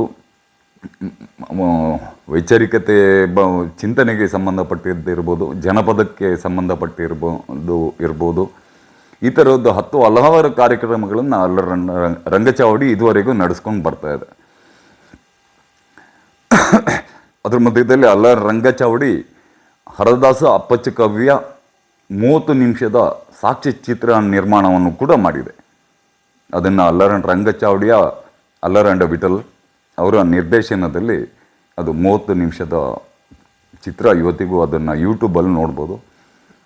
ಅದು ಒಂದು ದಾಖಲೆಯಾಗಿ ಉಳಿದಿದೆ. ಅಪ್ಪಚ್ಚಕವಿ ಬಗ್ಗೆ ಸಾಕ್ಷ್ಯಚಿತ್ರ ಇದುವರೆಗೆ ಯಾರೂ ಮಾಡಿರಲಿಲ್ಲ. ಅದನ್ನು ಅಲ್ಲಾರಂಡ ರಂಗಚಾವಡಿ ಮಾಡಿದೆ ಅಂತ ಹೇಳ್ಕೊಳ್ಳಿಕ್ಕೆ ಖುಷಿಯಾಗುತ್ತೆ. ಅನಂತರ ಬಂದಿದ್ದು ಕೊಡುವ ಎಳ್ತಕ್ಕೆ ಆಡಕೂಟ. ಇವರು ಹೆಚ್ಚು ಕಮ್ಮಿ 1994ನೇ ಇಸ್ವಿಯಲ್ಲಿ ಎಳ್ತಕ್ಕೆ ಆಡಕೂಟ ಅಸ್ತಿತ್ವಕ್ಕೆ ಬರುತ್ತೆ. ಆ ನಂತರದಲ್ಲಿ 1950ರ ನಂತರದಲ್ಲಿ ಅವರು ಏನು ಮಾಡ್ತಾರೆ ಅಂತ ಹೇಳಿದ್ರೆ, ನಿಧಾನಕ್ಕೆ ಐತಿಹಾಸಿಕ ಮತ್ತು ಪೌರಾಣಿಕ ನಾಟಕಗಳನ್ನು ಕೊಡಗು ರಂಗಭೂಮಿಯನ್ನು ಜೀವಂತವಾಗಿ ಇರಿಸ್ಕೊಳ್ಳಿಕ್ಕೆ ಅವರು ಪ್ರಯತ್ನ ಮಾಡ್ತಾ ಬಂದಿರೋದು ಒಂದು ಹೆಮ್ಮೆಯ ಖುಷಿಯ ವಿಷಯ ಕೂಡ. ಅದು ಇವು ಕರ್ನಾಟಕ ಕೊಡವ ಸಾಹಿತ್ಯ ನಾಟಕ ಅಕಾಡೆಮಿ, ಕರ್ನಾಟಕ ಕೊಡವ ನಾಟಕ ಸಾಹಿತ್ಯ ಅಕಾಡೆಮಿ ಮತ್ತು ಅವರು ಕೂಡ ರಂಗಭೂಮಿಗೆ ಒಂದು ಪ್ರೋತ್ಸಾಹ ಕೊಡುವ ನಿಟ್ಟಿನಲ್ಲಿ ನಾಟಕೋತ್ಸವಗಳನ್ನು ಏರ್ಪಾಡು ಮಾಡ್ತಾಯಿದ್ರು. ಅದು ಇಸ್ವಿ ಇವಾಗ ಜ್ಞಾಪಕ ಇಲ್ಲ. ಕಂಟಿನ್ಯೂ ಆಗಿ 3 ವರ್ಷ ಕೂಡ ಅವರು 3 ವರ್ಷದಿಂದ ಕಂಟಿನ್ಯೂ 5 ವರ್ಷದವರೆಗೆ ನಾಟಕೋತ್ಸವವನ್ನು ಏರ್ಪಾಡು ಮಾಡ್ಕೊಂಡು ಬಂದಿದ್ದಾರೆ. ಅದರಲ್ಲಿ ಈ ಕೊಡೋ ಅಳ್ತಗಾಡ ಕೂಟದವರಂತೂ ಪ್ರಥಮ 3 ವರ್ಷದಲ್ಲಿ ಅಳ್ತಗಾಡ ಕೂಟನೇ ಪ್ರಥಮ ಬಹುಮಾನವನ್ನು ಪಡ್ಕೊಂಡಿರುತ್ತೆ. ಅಳ್ತಗಾಡ ಕೂಟದ ಜೊತೆಯಲ್ಲಿ 2011ರಲ್ಲಿ ಯಂಗ ಕಲಾರಂಗ ಅಂತ ಒಂದು ಸಂಸ್ಥೆ ಪೊನ್ನಂಪೇಟೆಯಲ್ಲಿ ಒಂದು ತಂಡವನ್ನು ಕಟ್ಕೊಳ್ಳುತ್ತೆ. ಶ್ರೀನಿವಾಸ್ ನಾಯ್ಡು, ಬಾಚಮಡ ವಿಶು, ಚಮ್ಮೇಟ್ರ ಪ್ರವೀಣ್, ಮನ್ನೆರ ಸತೀಶ್ ಮತ್ತು ಇನ್ನೊಂದಷ್ಟು ಗೆಳೆಯರ ಬಳಗ ಇವರೆಲ್ಲ ಸೇರಿಕೊಂಡು ಈ ಯಂಗ ಕಲಾರಂಗವನ್ನು ಕಟ್ಟುತ್ತಾರೆ. ನಾಡಮಣ್ಣು, ಕಳ್ಳು ಯಂಗಕಲ್ಲ, ಕುರ್ಕಂಗ ಮತ್ತು ಮಿಲಿಟ್ರಿಕಾರ ಮುಂತಾದ ನಾಟಕಗಳನ್ನು ಇವರು ಪ್ರದರ್ಶನ ಕೂಡ ರಚನೆ ಮಾಡಿ, ಅವರಲ್ಲಿ ಕೆಲವರು ನಿರ್ದೇಶನ ಕೂಡ ಮಾಡಿ ಪ್ರದರ್ಶನ ಕೂಡ ಮಾಡಿರ್ತಾರೆ. ಮತ್ತು ಕೊಡಗು ರಂಗಭೂಮಿಗೆ ಒಂದು ಹೊಸ ಒಂದು ಕಲ್ಪನೆಯನ್ನು, ಹೊಸ ಒಂದು ಪ್ರಯೋಗ ಅಂತ ಏನಾದರೂ ಹೇಳ್ಬೋದು, ಅದನ್ನು ಮಾಡುವ ಒಂದು ಪ್ರಯತ್ನ ಕೂಡ ಈ ತಂಡ ಮಾಡಿತ್ತು. ಇದೆಲ್ಲ ಇದರ ಒಂದು ಪಯಣದಲ್ಲಿ ಆಮೇಲೆ 2014ರಲ್ಲಿ ಅಡ್ಡಂಡ ಕಾರ್ಯಪ ರಂಗಭೂಮಿ ಪ್ರತಿಷ್ಠಾನ ರಿಜಿಸ್ಟರ್ಡ್ ಅಂತೇಳಿ ಒಂದು ಸಂಸ್ಥೆಯನ್ನು ಸ್ಥಾಪಿಸ್ತಾರೆ. ಈ ರಂಗಭೂಮಿ ಪ್ರತಿಷ್ಠಾನ ಏನು ಮಾಡುತ್ತೆ ಅಂತ ಹೇಳಿದ್ರೆ, ಹೊಸ ಕಲಾವಿದರನ್ನ ಸೃಷ್ಟಿ ಮಾಡೋ ಒಂದು ಪ್ರಯತ್ನ ಮಾಡುತ್ತೆ. ಹೊಸ ಹೊಸ ಪ್ರತಿಭೆಗಳನ್ನು ಹುಡುಕಿ ಅವರಿಗೆ ತರಬೇತಿ ಕೊಟ್ಟು ಇವರು ಹಲವಾರು ನಾಟಕಗಳನ್ನು ಪ್ರದರ್ಶನ ಮಾಡಿದ್ದಾರೆ. ಮಿಲಿಟ್ರಿ ಕಾರ, ಕಾಲ್ ಚೈನ್, ಚೀತೆ, ಬದುಕು, ಹೀಗೆ ಇನ್ನೊಂದು ಹಲವಾರು ಹೊಸ ಪ್ರಯೋಗದ ನಾಟಕಗಳನ್ನು ಮಾಡ್ತಾರೆ. ಅದರಲ್ಲಿ ಅರುಂಧತಿ ಆಲಾಪ ತುಂಬ ಹೆಸರು ಮಾಡಿದಂಥ ಇನ್ನೊಂದು ನಾಟಕ. ಇದು ಕೊಡಗು ಮಾತ್ರ ಅಲ್ಲದೆ ಬೇರೆ ಬೇರೆ ಪ್ರದೇಶದಲ್ಲಿ ಪ್ರದರ್ಶನ ಕಂಡಿದ್ದು ಕೂಡ ವಿಶೇಷ. 2016ರಲ್ಲಿ ಕರ್ನಾಟಕ ಕೊಡವ ಸಾಹಿತ್ಯ ಅಕಾಡೆಮಿ ವತಿಯಿಂದ ವಿರಾಜಪೇಟೆ ತಾಲೂಕಿನ ಪೊನ್ನಂಪೇಟೆಯಲ್ಲಿ, ಆಮೇಲೆ ಮಡಿಕೇರಿ ತಾಲೂಕಿನ ಮೂರ್ನಾಂಡಲ್ಲಿ ಕೊಡವ ನಾಟಕ ತರಬೇತಿ ಶಿಬಿರಗಳನ್ನು ಏರ್ಪಡಿಸಿ ರಂಗಭೂಮಿಗೆ ಪ್ರೋತ್ಸಾಹವನ್ನು ಕೊಡ್ತಾರೆ. ಅದು ಯಶಸ್ವಿ ಕೂಡ ಆಗಿರುತ್ತೆ. ಹಾಗೆ ಕರ್ನಾಟಕ ಕೊಡವ ಸಾಹಿತ್ಯ ಅಕಾಡೆಮಿ ಮಾತ್ರ ಅಲ್ಲ, ಕರ್ನಾಟಕ ಅರೆಭಾಷೆ ಸಾಹಿತ್ಯ ಅಕಾಡೆಮಿ ಕೂಡ ರಂಗಭೂಮಿಗೆ ಕೆಲವು ವರ್ಷಗಳಿಂದ ಅದು ಕೂಡ ಪ್ರೋತ್ಸಾಹ ಕೊಡ್ತಾ ಬಂದಿದೆ. ಇದ್ರ ಮಧ್ಯದಲ್ಲಿ ವಿರಾಜಪೇಟೆ ಕಾವೇರಿ ಕಾಲೇಜು ವಿದ್ಯಾರ್ಥಿಗಳನ್ನು ಮರೆಯೋ ಹಾಗಿಲ್ಲ ನಾವು. ಯಾಕೆಂದರೆ ಅಡ್ಡಂಡ ಕಾರ್ಯಪ್ಪ ಅವರ ನಿರ್ದೇಶನದ ಅರುಂಧತಿ ಆಲಾಪ, ಈ ಅರುಂಧತಿ ಆಲಾಪ ಕಾವೇರಿ ಕಾಲೇಜು ವಿದ್ಯಾರ್ಥಿಗಳು ಅವರನ್ನು ತರಬೇತಿಗೊಳಿಸಿ ಮೈಸೂರು ರಂಗಾಯಣದಲ್ಲಿ ಪ್ರದರ್ಶನಗೊಂಡಿರುತ್ತೆ. ಮತ್ತು ಅದರಿಂದ ಒಂದಷ್ಟು ರಂಗ ಆಸಕ್ತರನ್ನು ಬೆಳೆಸಿದ ಒಂದು ಕೀರ್ತಿ ಕೂಡ ಅರುಂಧತಿ ಆಲಾಪಕ್ಕೆ ಸಲ್ಲುತ್ತೆ ಅಂತ ಹೇಳಲಿಕ್ಕೆ ಖುಷಿ ಪಡ್ತೇನೆ. ವಿರಾಜಪೇಟೆ ತಾಲೂಕಿನಲ್ಲಿ 1985-90ರ ನಂತರ ಆ ದಿನಗಳಿಂದ ಹಲವಾರು ವರ್ಷಗಳವರೆಗೆ ಉತ್ಸಾಹಿ ಯುವತಿಯರ ತಂಡ ರಂಗಭೂಮಿಯ ನಂತರದಲ್ಲಿ ಪ್ರಮೋಷನ್ ಎಂಬಂತೆ ಧಾರಾವಾಹಿ ಮತ್ತು ಕೆಲವರು ಸಿನಿಮಾದಲ್ಲಿ ಕಾಣಿಸ್ಕೊಂಡಿದ್ದಾರೆ. ಅದರಲ್ಲಿ ಪ್ರಮುಖವಾಗಿ ಜಮ್ಮಡ ಸುರೇಶ್, ಸೋಮಯ್ಯಂಡ ಬೋಸ್, ಪಟ್ಟಡ ಧನು, ಮುದ್ದೇಡ ಕುಶ,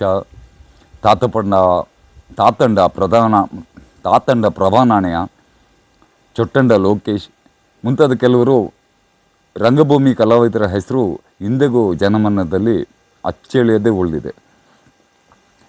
ಕೊಡವ ರಂಗಭೂಮಿಯ ಹಿನ್ನೆಲೆ ಸಂಗೀತಕ್ಕೆ ದುಡಿದವರಲ್ಲಿ ಪ್ರಮುಖವಾಗಿ ಕೇಳಿಬರುವ ಹೆಸರು ಚಕ್ಕೆರ ತ್ಯಾಗರಾಜ್. ಇವರು ಕರ್ನಾಟಕ ಸಂಗೀತ ಕ್ಷೇತ್ರದಲ್ಲಿ ಪರಿಣಿತಿ ಹೊಂದಿದವರು, ಹಾಗೆ ತಬಲಾ ಮತ್ತು ಮುಖ್ಯವಾಗಿ ಹಾರ್ಮೋನಿಯಂ ಕಲಾವಿದರು ಕೂಡ. ಮೂರ್ನಾಡಿನ ತಬಲಾ ಚಂದ್ರು, ಕೀಬೋರ್ಡ್ ಕಲಾವಿದ ಶ್ರೀನಿವಾಸ್ ಅವರು, ವಾಯ್ಲಿನ್ ಕಲಾವಿದ ಕುಟ್ಟಂಡ ರಾಜಾರಾಮಯ್ಯರು ಮತ್ತು ತಾತಂಡ ಪ್ರತಾಪ್ ಮುಂತಾದವರು ಕೆಲವರು ಸೇರಿದಂತೆ ಕೆಲವು ಹೆಸರುಗಳು ಈ ಒಂದು ಕ್ಷೇತ್ರದಲ್ಲಿ ಉಳ್ಕೊಂಡಿದೆ. ಕೊಡವತಕ್ಕ ಎಳ್ತುಕಾಡ ಕೂಟದ ಯಯಾತಿ, ಓಂಕಾರೇಶ್ವರ, ಪಂಚ ಕಣ್ಣೀರು ಸೇರಿದಂತೆ ಕೆಲವು ನಾಟಕಗಳು ಬಹಳಷ್ಟು ವೇದಿಕೆಯಲ್ಲಿ ಪ್ರದರ್ಶನಗೊಂಡಿದೆ. ಅದಲ್ಲದೆ ಪ್ರಶಸ್ತಿ ಬಹುಮಾನಗಳನ್ನು ಕೂಡ ಈ ಒಂದು ತಂಡ ಪಡ್ಕೊಂಡಿದೆ. ಜಿಲ್ಲಾ ಹಾಗೂ ರಾಜ್ಯ ಮಟ್ಟದಲ್ಲಿ ತನ್ನದಾಗಿಸಿಕೊಂಡಿದೆ. ಹಾಗಿದ್ರೆ ಒಂದು ಪ್ರಶ್ನೆಯೂ ಇಲ್ಲಿ ಹುಟ್ಟಾಕೊಳ್ಳುತ್ತೆ, ಇವ್ರುಗಳಿಗೆ ಇಲ್ಲಿ ಪೈಪೋಟಿ ಕೊಡ್ತಾ ಇದ್ದಿದ್ದ ಇತರ ತಂಡಗಳು ಯಾವುವು ಅಂತ. ಇದರ ಹುಡುಕಾಟವೇ ಕಷ್ಟ. ಈ ಒಂದು ಕೊಡಗು ರಂಗಭೂಮಿ ಅವಲೋಕನವನ್ನು ಪ್ರಯತ್ನ ಮಾಡ್ತಾ ಬಂದಾಗೆ ಹೆಚ್ಚು ಕಮ್ಮಿ ಇದಕ್ಕೆ ಒಂದು 3-4 ವರ್ಷಕ್ಕಿಂತ ಹೆಚ್ಚು ಶ್ರಮ ಹಾಕಿದ್ದೀನಿ. ಆದರೂ ಕೂಡ ಪೂರ್ತಿ ಡೀಟೇಲ್ಸು ಕೊಡುವವರು ಇಲ್ಲಿ ಸಿಗ್ತಾನೆ ಇಲ್ಲ. ಅದು ಒಂದು ಈ ಕೊಡಗು ರಂಗಭೂಮಿಯ ದುರಂತ ಅಂತ ಕೂಡ ಹೇಳ್ಬೋದು. ಬಹಳಷ್ಟು ಹಿರಿಯರು ಆಗಿ ಹೋಗಿದ್ದಾರೆ. ಅದರಲ್ಲಿ ವಿಶೇಷವಾಗಿ ಅದನ್ನು ಒತ್ತಿ ಹೇಳ್ತಾ ಇದ್ದೇನೆ, ಈ ಒಂದು ಕೊಡಗು ರಂಗಭೂಮಿಯ ಅವಲೋಕನದ ಹುಡುಕಾಟದಲ್ಲಿ ಪೌರಾಣಿಕ ರಂಗಭೂಮಿಗಳು, ಪೌರಾಣಿಕ ಕಲಾವಿದರು ಎಲ್ಲೆಲ್ಲಿದ್ದರು ಅಂತ ಹುಡುಕಿದ್ದೇನೆ. ಎಲ್ಲೆಲ್ಲಿದ್ದರು ಅನ್ನೋದು ಒಂದಷ್ಟು ಮಾಹಿತಿ ಸಿಕ್ಕಿದೆ. ಆದರೂ ಕೂಡ ಅದು ಸ್ಪಷ್ಟವಾಗಿ ಕ್ಲಿಯರಾಗಿ ದೊರೆತೇ ಇಲ್ಲ. ಯಾಕೆಂದರೆ ಪೊನ್ನಂಪೇಟೆಯ ಡೋಬಿ ಕಾಲೋನಿ ಅಂತ ಇವಾಗ ಕರೀತಾ ಇದ್ದಾರೆ, ಮತ್ತು ಅದರ ಹೊಸ ಹೆಸರು ಇವಾಗ ಬೇರೆ ಏನೋ ಇರಬೇಕು. ಅಲ್ಲಿ ಶಿರಂಗಾಲ, ಅದು ಉತ್ತರ ಕನ್ನಡಕ್ಕೆ ಬರುತ್ತೆ. ಇದು ಪೊನ್ನಂಪೇಟೆ ದಕ್ಷಿಣ ಕೊಡಗಿಗೆ ಬರುತ್ತೆ. ಶಿರಂಗಾಲ, ಹೆಬ್ಬಾಲೆ ಇದೆಲ್ಲ ಉತ್ತರ ಕೊಡಗಿಗೆ ಬರುತ್ತೆ. ಆಮೇಲಿಂದ ಕೂಡಿಗೆಯ ಕೆಲವು ಭಾಗಗಳಲ್ಲಿ ಅಲ್ಲೆಲ್ಲ ಪೌರಾಣಿಕ ನಾಟಕ ಆಡೋರು ಇದ್ರು ಅಂತ ಕೇಳ್ಪಟ್ಟಿದ್ದೀನಿ, ಹೇಳ್ತಾರೆ. ಬಟ್ ಆ ಸಮಯದಲ್ಲಿ ಪೌರಾಣಿಕ ನಾಟಕಗಳನ್ನು ಆಡ್ತಾ ಇದ್ದವರು, ಪೌರಾಣಿಕ ನಾಟಕದ ಮೇಷ್ಟ್ರು ಅಂತ ಅವ್ರನ್ನ ಕರೀತಾರೆ, ಅವರುಗಳು ಈ ಹುಡುಕಾಟದಲ್ಲಿ ಅವರು ಸಿಕ್ಕೇ ಇಲ್ಲ. ಇದು ಒಂದು ಕಡೆ ಅದನ್ನು ಒಂದು ದಾಖಲೆ ಮಾಡಲಿಕ್ಕೆ ಹೋದಾಗ ಒಂದು ದುರಂತ ಅಂತ ಮನಸ್ಸಿಗೆ ತುಂಬ ಬೇಸರ ಆಗಿದೆ.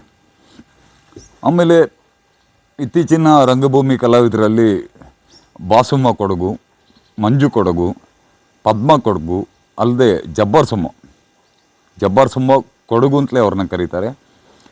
ಇವರು ರಂಗಭೂಮಿಯಲ್ಲಿ ಉತ್ತುಂಗದಲ್ಲಿದ್ದಾರೆ. ಆದರೂ ಕೊಡಗಿಗೆ ಕೊಡಗಿನ ರಂಗಭೂಮಿಗೆ ಅವರು ಕಾಣಿಕೆ ಪಡೆದುಕೊಳ್ಳುವ ಅವಕಾಶ ಇಲ್ಲಿಯ ಜನರಿಗೆ, ಇಲ್ಲಿಯ ರಂಗ ಕಲಾವಿದರಿಗೆ ಇರ್ಬೋದು, ರಂಗ ಆಸಕ್ತರಿಗೆ ಕೂಡ ಇರ್ಬೋದು. ಅಂಥ ಒಂದು ಅವಕಾಶ ಏನು ಬಂದಂತೆ ಕಾಣೋದೇ ಇಲ್ಲ. ಜಬ್ಬಾರ್ ಸುಮ್ಮ ಇವರು ಯಕ್ಷಗಾನ ರಂಗಭೂಮಿಯಲ್ಲಿ ಹೆಸರು ಕೀರ್ತಿ ಗಳಿಸಿಕೊಂಡ ಕೊಡಗಿನ ಸಂಪಾಜಿಯವರು. ಕೊಡಗಿನಿಂದ ಯಕ್ಷಗಾನ ರಂಗಭೂಮಿಯಲ್ಲಿ ಇವರಷ್ಟು ಹೆಸರು ಮಾಡಿದವರು ಬೇರೊಬ್ಬರು ಇರಲಿಕ್ಕಿಲ್ಲ ಅಂತಲೇ ನನ್ನ ಭಾವನೆ. ಇವ್ರ ಹೆಸರು ಒಂದೇ ಕೇಳಿ ಬರ್ತಾಯಿದೆ. ಮಂಜು ಕೊಡಗು ಇವರು ಶಿವಮೊಗ್ಗದಲ್ಲಿ ನೀನಾಸಂ ಜೊತೆ ಸೇರಿಕೊಂಡು ಅವ್ರ ಜೊತೆಯಾಗಿ ಗುರುತಿಸ್ಕೊಂಡು ಸಕ್ರಿಯರಾಗಿ ಅವರು ರಂಗಭೂಮಿಯಲ್ಲಿದ್ದಾರೆ. ಪದ್ಮ ಕೊಡಗು ಇವರನ್ನು ಒಂದೆರಡು ಬಾರಿ ನಾನು ಭೇಟಿ ಮಾಡಿದ್ದೀನಿ. ಆದರೂ ಕೂಡ ಇದೀಗ ಈ ಒಂದು ವಿಷಯಕ್ಕೆ ಸಂಬಂಧಪಟ್ಟಾಗಿ ಅವ್ರನ್ನ ಮತ್ತೆ ಸಂಪರ್ಕ ಮಾಡುವ ಪ್ರಯತ್ನ ಅದು ವಿಫಲ ಆಗಿದೆ ಅಂತಲೇ ಹೇಳಬೇಕು. ಪದ್ಮರವರು ಕೂಡ ಅವರು ನೀನಾಸಂನೊಂದಿಗೆ ಅವರ ಪ್ರತಿಭೆಯನ್ನು ಅನಾವರಣಗೊಳಿಸ್ಕೊಂಡಿದ್ದಾರೆ. ನಟನೆ, ನಿರ್ದೇಶನ, ರಂಗಸಜ್ಜಿಕೆ, ರಂಗಗೀತೆ ಹಾಡುವುದರಲ್ಲೂ ಕೂಡ ಅವರು ಸೈ ಅನ್ನಿಸ್ಕೊಂಡಿದ್ದಾರೆ. ಕರ್ನಾಟಕದಲ್ಲಿ ಅವರಿಗೆ ಒಳ್ಳೆಯ ಹೆಸರಿದೆ ಪದ್ಮ ಕೊಡಗು ಅವರಿಗೂ ಕೂಡ. ಮತ್ತೊಂದು ಹೆಸರು ಬಂದು ಬಾಸುಮ್ಮ ಕೊಡಗು. ಬಾಸುಮ್ಮ ಅವರ ಹೆಸರು ಬಾಲಸುಬ್ರಹ್ಮಣ್ಯಂ. ಬಾಸುಮ್ಮ ಕೊಡಗು ಇವರು ಉಡುಪಿಯಲ್ಲಿ ಸಮನಸ ಎಂಬ ಒಂದು ರಂಗ ಸಂಸ್ಥೆಯನ್ನು ಕಟ್ಟಿ ಬೆಳೆಸಿದ್ದಾರೆ ಅಂತಲೂ ಕೂಡ ಹೇಳ್ಬೋದು. ಕಳೆದ ಕೆಲವು ದಶಕಗಳಿಂದ ಸಮನಸಕ್ಕಾಗಿ ಅವರ ಬದುಕನ್ನು ಮೀಸಲಿಟ್ಟಿದ್ದಾರೆ ಬಾಸುಮ್ಮ ಅವರು. ಬಾಲಸುಬ್ರಹ್ಮಣ್ಯ ಅನ್ನೋ ಹೆಸರನ್ನು ಅವರು ಬಾಸುಮ್ಮ ಅಂತ ಹೇಳ್ಬಿಟ್ಟು ಕಾವ್ಯ ನಮ್ಮ ಥರ ಮಾಡ್ಕೊಂಡಿದ್ದಾರೆ. ಬಹುಶಃ ಇವರಿಗೆಲ್ಲ ಹರದಾಸ ಅಪ್ಪನರೊಂಡ ಅಪ್ಪಚ್ಚ ಕವಿ ಅವ್ರ ಕಿವಿಲಿ ಹೇಳಿರ್ಬೇಕೇನು, ಕೊಡಗು ಕಲೆ ಸಾಹಿತ್ಯ ಇದಕ್ಕೆಲ್ಲ ಹೇಳಿ ಮಾಡಿಸಿದ ಊರಲ್ಲ ಅಂತ. ಹಾಗಾಗಿ ಇವ್ರುಗಳ ಸೇವೆನ ನಮ್ಗಳಿಗೆ ಪಡ್ಕೊಳ್ಳೋ ಸೌಭಾಗ್ಯ ಕೂಡ ಇಲ್ಲ ಅಂತ ನಾನು ಭಾವಿಸ್ಬೇಕಾಗುತ್ತೆ. ಈ ಮೇಲೆ ತಿಳಿಸಿದ 4 ರಂಗ ಕಲಾವಿದರು ಕೊಡಗಿನ ಸಂಪಾಜೆ ಗ್ರಾಮದವರು ಅನ್ನೋದು ಇನ್ನೊಂದು ವಿಶೇಷ. ಇವ್ರ ನಡುವೆ ರಂಗಭೂಮಿಯನ್ನು ವಿಶೇಷವಾಗಿ ಪ್ರೀತಿಸಿ, ಗೌರವಿಸಿ, ಪ್ರೋತ್ಸಾಹಿಸ್ತಾ ಬಂದಿದ್ದ ವ್ಯಕ್ತಿ ಅಂದರೆ ನಂಜಯ್ಯನ ಮನೆ ದೇವಿ ಪ್ರಸಾದ್. ಅವರು ಕೊಡಗಿನಲ್ಲಿ NS ದೇವಿ ಪ್ರಸಾದ್ ಅಂತಲೇ ಪ್ರಖ್ಯಾತಿಯಾಗಿದ್ದವರು. ಅವರು ಇವಾಗ ಇಲ್ಲ, ನಮ್ಮೊಂದಿಗೆ ಇಲ್ಲ. ಅವರು ಕೂಡ ಸಂಪಾಜಿಯವರೇ. ಇವರು ಎಷ್ಟು ಕಲಾಪ್ರೇಮಿಗಳು ಅಂದರೆ ಕಲಾಪ್ರೇಮಿಗಳು ಮಾತ್ರ ಅಲ್ಲ, ಸಾಹಿತಿಗಳು ಕೂಡ, ಬರಹಗಾರರು ಕೂಡ, ಹಾಗೆ ಇತಿಹಾಸಕಾರರು ಕೂಡ ಅಂತ ಹೇಳಿದರೂ ತಪ್ಪಾಗಲಿಕ್ಕಿಲ್ಲ. ಸಂಪಾಜೆಗೆ ತಿರುಗಾಟದಲ್ಲಿ ಬರುವ ಯಾವುದೇ ರಂಗತಂಡಗಳಿಗೂ ಇವರು ಮನೆಯೇ ಆಶ್ರಯ ಆಗಿರ್ತಿತ್ತು. ರಂಗಭೂಮಿಯಲ್ಲಿ ನಟರಾಗಿ, ನಿರ್ದೇಶಕರಾಗಿ, ನಾಟಕ ರಚನಾಕಾರರಾಗಿ ಕೂಡ NS ದೇವಿ ಪ್ರಸಾದ್ ಹೆಸರು ಮಾಡಿದ್ದಾರೆ. ಅವ್ರದ್ದು ಅರೆಭಾಷೆಯಲ್ಲಿ ಹೆಂಗಿತ್ತು ಹೆಂಗಾತು ಗೊತ್ತಾ, ಅರೆಭಾಷೆಯ ನಾಟಕ ಮತ್ತು ಶಿರಾಡಿ ಭೂತ ಇಡೀ ರಂಗ ಭೂಮಿಯಲ್ಲಿ ಅವ್ರಿಗೆ ತುಂಬ ಹೆಸರು ಕೊಟ್ಟಂಥ ನಾಟಕ. ಇದೆರಡು ಜನಮಾಸದಲ್ಲಿ ಉಳ್ಕೊಂಡಿದೆ. ರಂಗಭೂಮಿಯ ಇವ್ರ ನಂಟನ್ನು, ಅವರು ಬರೆದಿರೋ ಅಕ್ಷರಗಳು, ಅವರ ರಚನೆ ನಾಟಕಗಳು ಇವು ಅಕ್ಷರಗಳಲ್ಲಿ ಸಾಕ್ಷಿಗೊಳಿಸಿದೆ. ಹಾಗೆಯೇ ಕೊಡಗು ರಂಗಭೂಮಿಗೆ ಮಡಿಕೇರಿ ಆಕಾಶವಾಣಿ ಕೊಡುಗೆ ಕೂಡ ತುಂಬಿದೆ ಅಂತ ಹೇಳಬೇಕು. ಯಾಕೆಂದರೆ ಕೆಲವು ವರ್ಷಗಳ ಹಿಂದೆ ಇಲ್ಲಿಗೆ ಯೇಸುಪ್ರಿಯ ಇಂದಿರಾ ಗಜರಾಜ್ಯ ಅಂತೇಳಿ ಅವರು ಆಕಾಶವಾಣಿ ಡೈರೆಕ್ಟರಾಗಿ ಬರ್ತಾರೆ. ಆ ಸಂದರ್ಭದಲ್ಲಿ ಅದಕ್ಕಿಂತ ಮೊದಲು ಅವ್ರು ಬರೋದಕ್ಕಿಂತ ಮೊದಲು ಹೇಗಿತ್ತು ಗೊತ್ತಿಲ್ಲ, ಅವ್ರು ಬಂದ ನಂತರ ಮಡಿಕೇರಿ ಆಕಾಶವಾಣಿಗೆ ಜೀವ ಸಿಗುತ್ತೆ. ಆಕಾಶವಾಣಿ ತುಂಬ ಕಡೆ ಅದಕ್ಕೆ ಕೇಳುಗರು ಹುಟ್ಕೊಳ್ತಾರೆ. ಆ ಸಂದರ್ಭದಲ್ಲಿ ಕೊಡವ ರೇಡಿಯೋ ನಾಟಕ, ಅರೆಭಾಷೆ ರೇಡಿಯೋ ನಾಟಕ, ಮಲಯಾಳ ರೇಡಿಯೋ ನಾಟಕ, ತುಳು ನಾಟಕಗಳನ್ನು ಮಾಡಿದ್ದ ಒಂದು ನೆನಪು. ಅವರ ಒಂದು ಪ್ರೋತ್ಸಾಹದಿಂದಾಗಿ ರೇಡಿಯೋ ನಾಟಕಗಳಿಗೆ ತುಂಬ ಪ್ರೋತ್ಸಾಹ ಸಿಕ್ಕಿದ್ದಲ್ಲದೆ ರೇಡಿಯೋ ನಾಟಕ ರಚನೆಕಾರರು, ರೇಡಿಯೋ ನಾಟಕ ನಿರ್ದೇಶಕರು, ರೇಡಿಯೋ ನಾಟಕ ಕಲಾವಿದರು ಇವರುಗಳು ಒಂದಷ್ಟು ಹುಟ್ಕೊಳ್ಳಿಕ್ಕೆ ಒಂದು ಅವಕಾಶ ಆಯಿತು. ಮತ್ತೊಮ್ಮೆ ಕೊಡೋ ಭಾಷೆಗೆ ಬರೋದಾದರೆ, ಇವತ್ತಿನ ಬ್ರಹ್ಮಗಿರಿ ವಾರಪತ್ರಿಕೆಯ ಉಪಸಂಪಾದಕಿ, ಅವರು ಕರ್ನಾಟಕ ಕೊಡವ ಸಾಹಿತ್ಯ ಅಕಾಡೆಮಿಯ ಮಾಜಿ ಅಧ್ಯಕ್ಷರು ಕೂಡ ಹೌದು. ಅವರ ಹೆಸರು ಉಳ್ಳ್ಯಡ ದಾಟಿಪೋವಯ್ಯ. ಇವರು ಮಡಿಕೇರಿಯಲ್ಲಿ ಅವರು ವಾಸ ಇರ್ತಾರೆ. ಅವರು ವಾಸ ಇರುವ ಮನೆ ದೇಚೂರು ಚಂಗ್ರಾದ್ಯಾಡ ಸಂಘ ಅಂತ ಹೇಳ್ಬಿಟ್ಟು ಒಂದು ಕಲಾ ಸಂಘವನ್ನು ಅವರು ಹುಟ್ಟಾಕ್ತಾರೆ.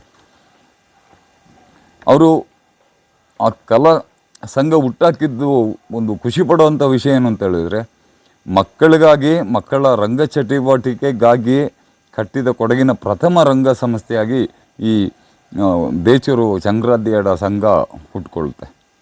ಮತ್ತು ಅದು ದಾಖಲೆಯಾಗಿ ಕೂಡ ಉಳಿದಿದೆ. ಮತ್ತು ಆ ಥರದ್ದೊಂದು ಚಟುವಟಿಕೆ ಕೊಡಗಿನಲ್ಲಿ ಎಲ್ಲೂ ನಡೆದ ಒಂದು ಘಟನೆ ಬಗ್ಗೆ ಅರಿವಿಲ್ಲ. 2005ರವರೆಗೆ, ಅಂದರೆ 2005ರವರೆಗೆ 5ರಿಂದ 15 ವಯಸ್ಸಿನ ಮಕ್ಕಳು ಇಲ್ಲಿ ಜೊತೆಯಾಗಿ ಸೇರಿ ದಾಟಿಪೋಯಿನವರೇ ರಚಿಸಿ ನಿರ್ದೇಶನ ಮಾಡಿದಂಥ ಮರಪು, ಜೈ ಹಿಂದ್, ಅಂದು ನಡೆದದು, ಬೈತ್ ಕಾಲ ಈ ನಾಟಕಗಳನ್ನು ಮಡಿಕೇರಿ ಅಲ್ಲದೆ ಕೊಡಗಿನ ಆಯ್ದ ಭಾಗಗಳಲ್ಲಿ ಕರ್ನಾಟಕ ಕೊಡವ ಸಾಹಿತ್ಯ ಅಕಾಡೆಮಿ ಆಯೋಜಿಸುತ್ತಿದ್ದ ಕೊಡವ ಮೇಳ ಇಂಥ ಮೊದಲಾದ ಭಾಳಷ್ಟು ಫಂಕ್ಷನ್ಗಳಲ್ಲಿ ರಾಜ್ಯ ಹಾಗೂ ರಾಷ್ಟ್ರದ ವಿವಿಧ ಭಾಗಗಳಲ್ಲಿ ಈ ದೇಚೂರು ಸಂಘದ ಮಕ್ಕಳು ಈ 4 ನಾಟಕಗಳನ್ನು ಪ್ರದರ್ಶನ ಮಾಡಿದ್ದಾರೆ. ಮತ್ತು ಜನಮೆಚ್ಚುಗೆಯನ್ನು ಕೂಡ ಅವರು ಗಳಿಸಿದ್ದಾರೆ. 2005ರ ನಂತರ ಆಸಕ್ತರ ಕೊರತೆಯಿಂದಾಗಿ ಮಕ್ಕಳನ್ನು ಕಳಿಸೋ ಪೇರೆಂಟ್ಸ್ಗಳೇ ಸಿಗ್ತಾ ಇರಲಿಲ್ಲ. ಹೀಗಾಗಿ ನಿಧಾನಕ್ಕೆ ಅದು ಕೂಡ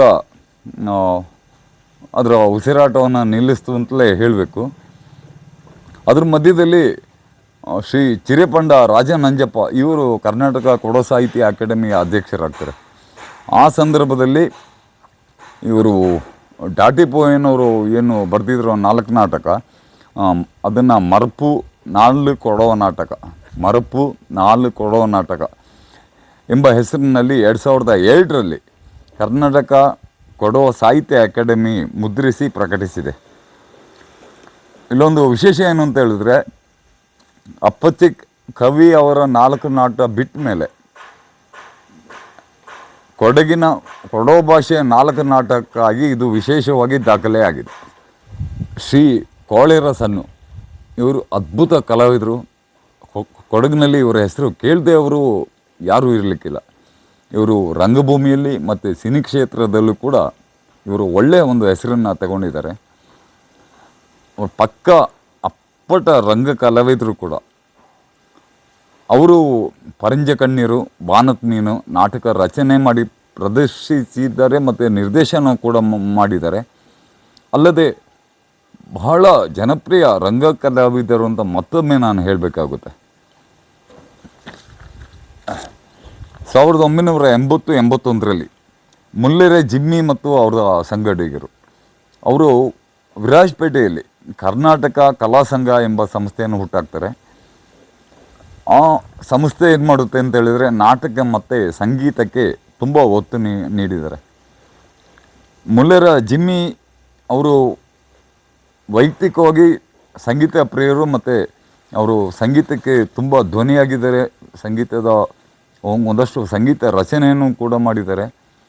ರಂಗಭೂಮಿಗೂ ಕೂಡ ಅದರ ಜೊತೆಯಲ್ಲಿ ಅವರು ಕಾಣಿಕೆ ಇದೆ. ಅದನ್ನು ಕೊಡಗು ಯಾವತ್ತೂ ಮರೆಯೋದಿಲ್ಲ. ಮತ್ತೊಬ್ಬ ರಂಗಭೂಮಿಗೆ ಇನ್ನೊಬ್ಬರು ಕೊಡವು ಕಲಾವಿದರು, ಅವರು ಬಹಳಷ್ಟು ಕಾಣಿಕೆ ನೀಡಿದ್ದಾರೆ. ಆದರೆ ಎಲ್ಲೋ ಒಂದು ಕಡೆ ಅವರು ಇದು ಬ್ಯಾಂಗ್ಳೂರು ಬೆಮ್ಮಲಲ್ಲಿ ಅವರು ವರ್ಕ್ ಮಾಡ್ತಾ ಇರ್ತಾರೆ.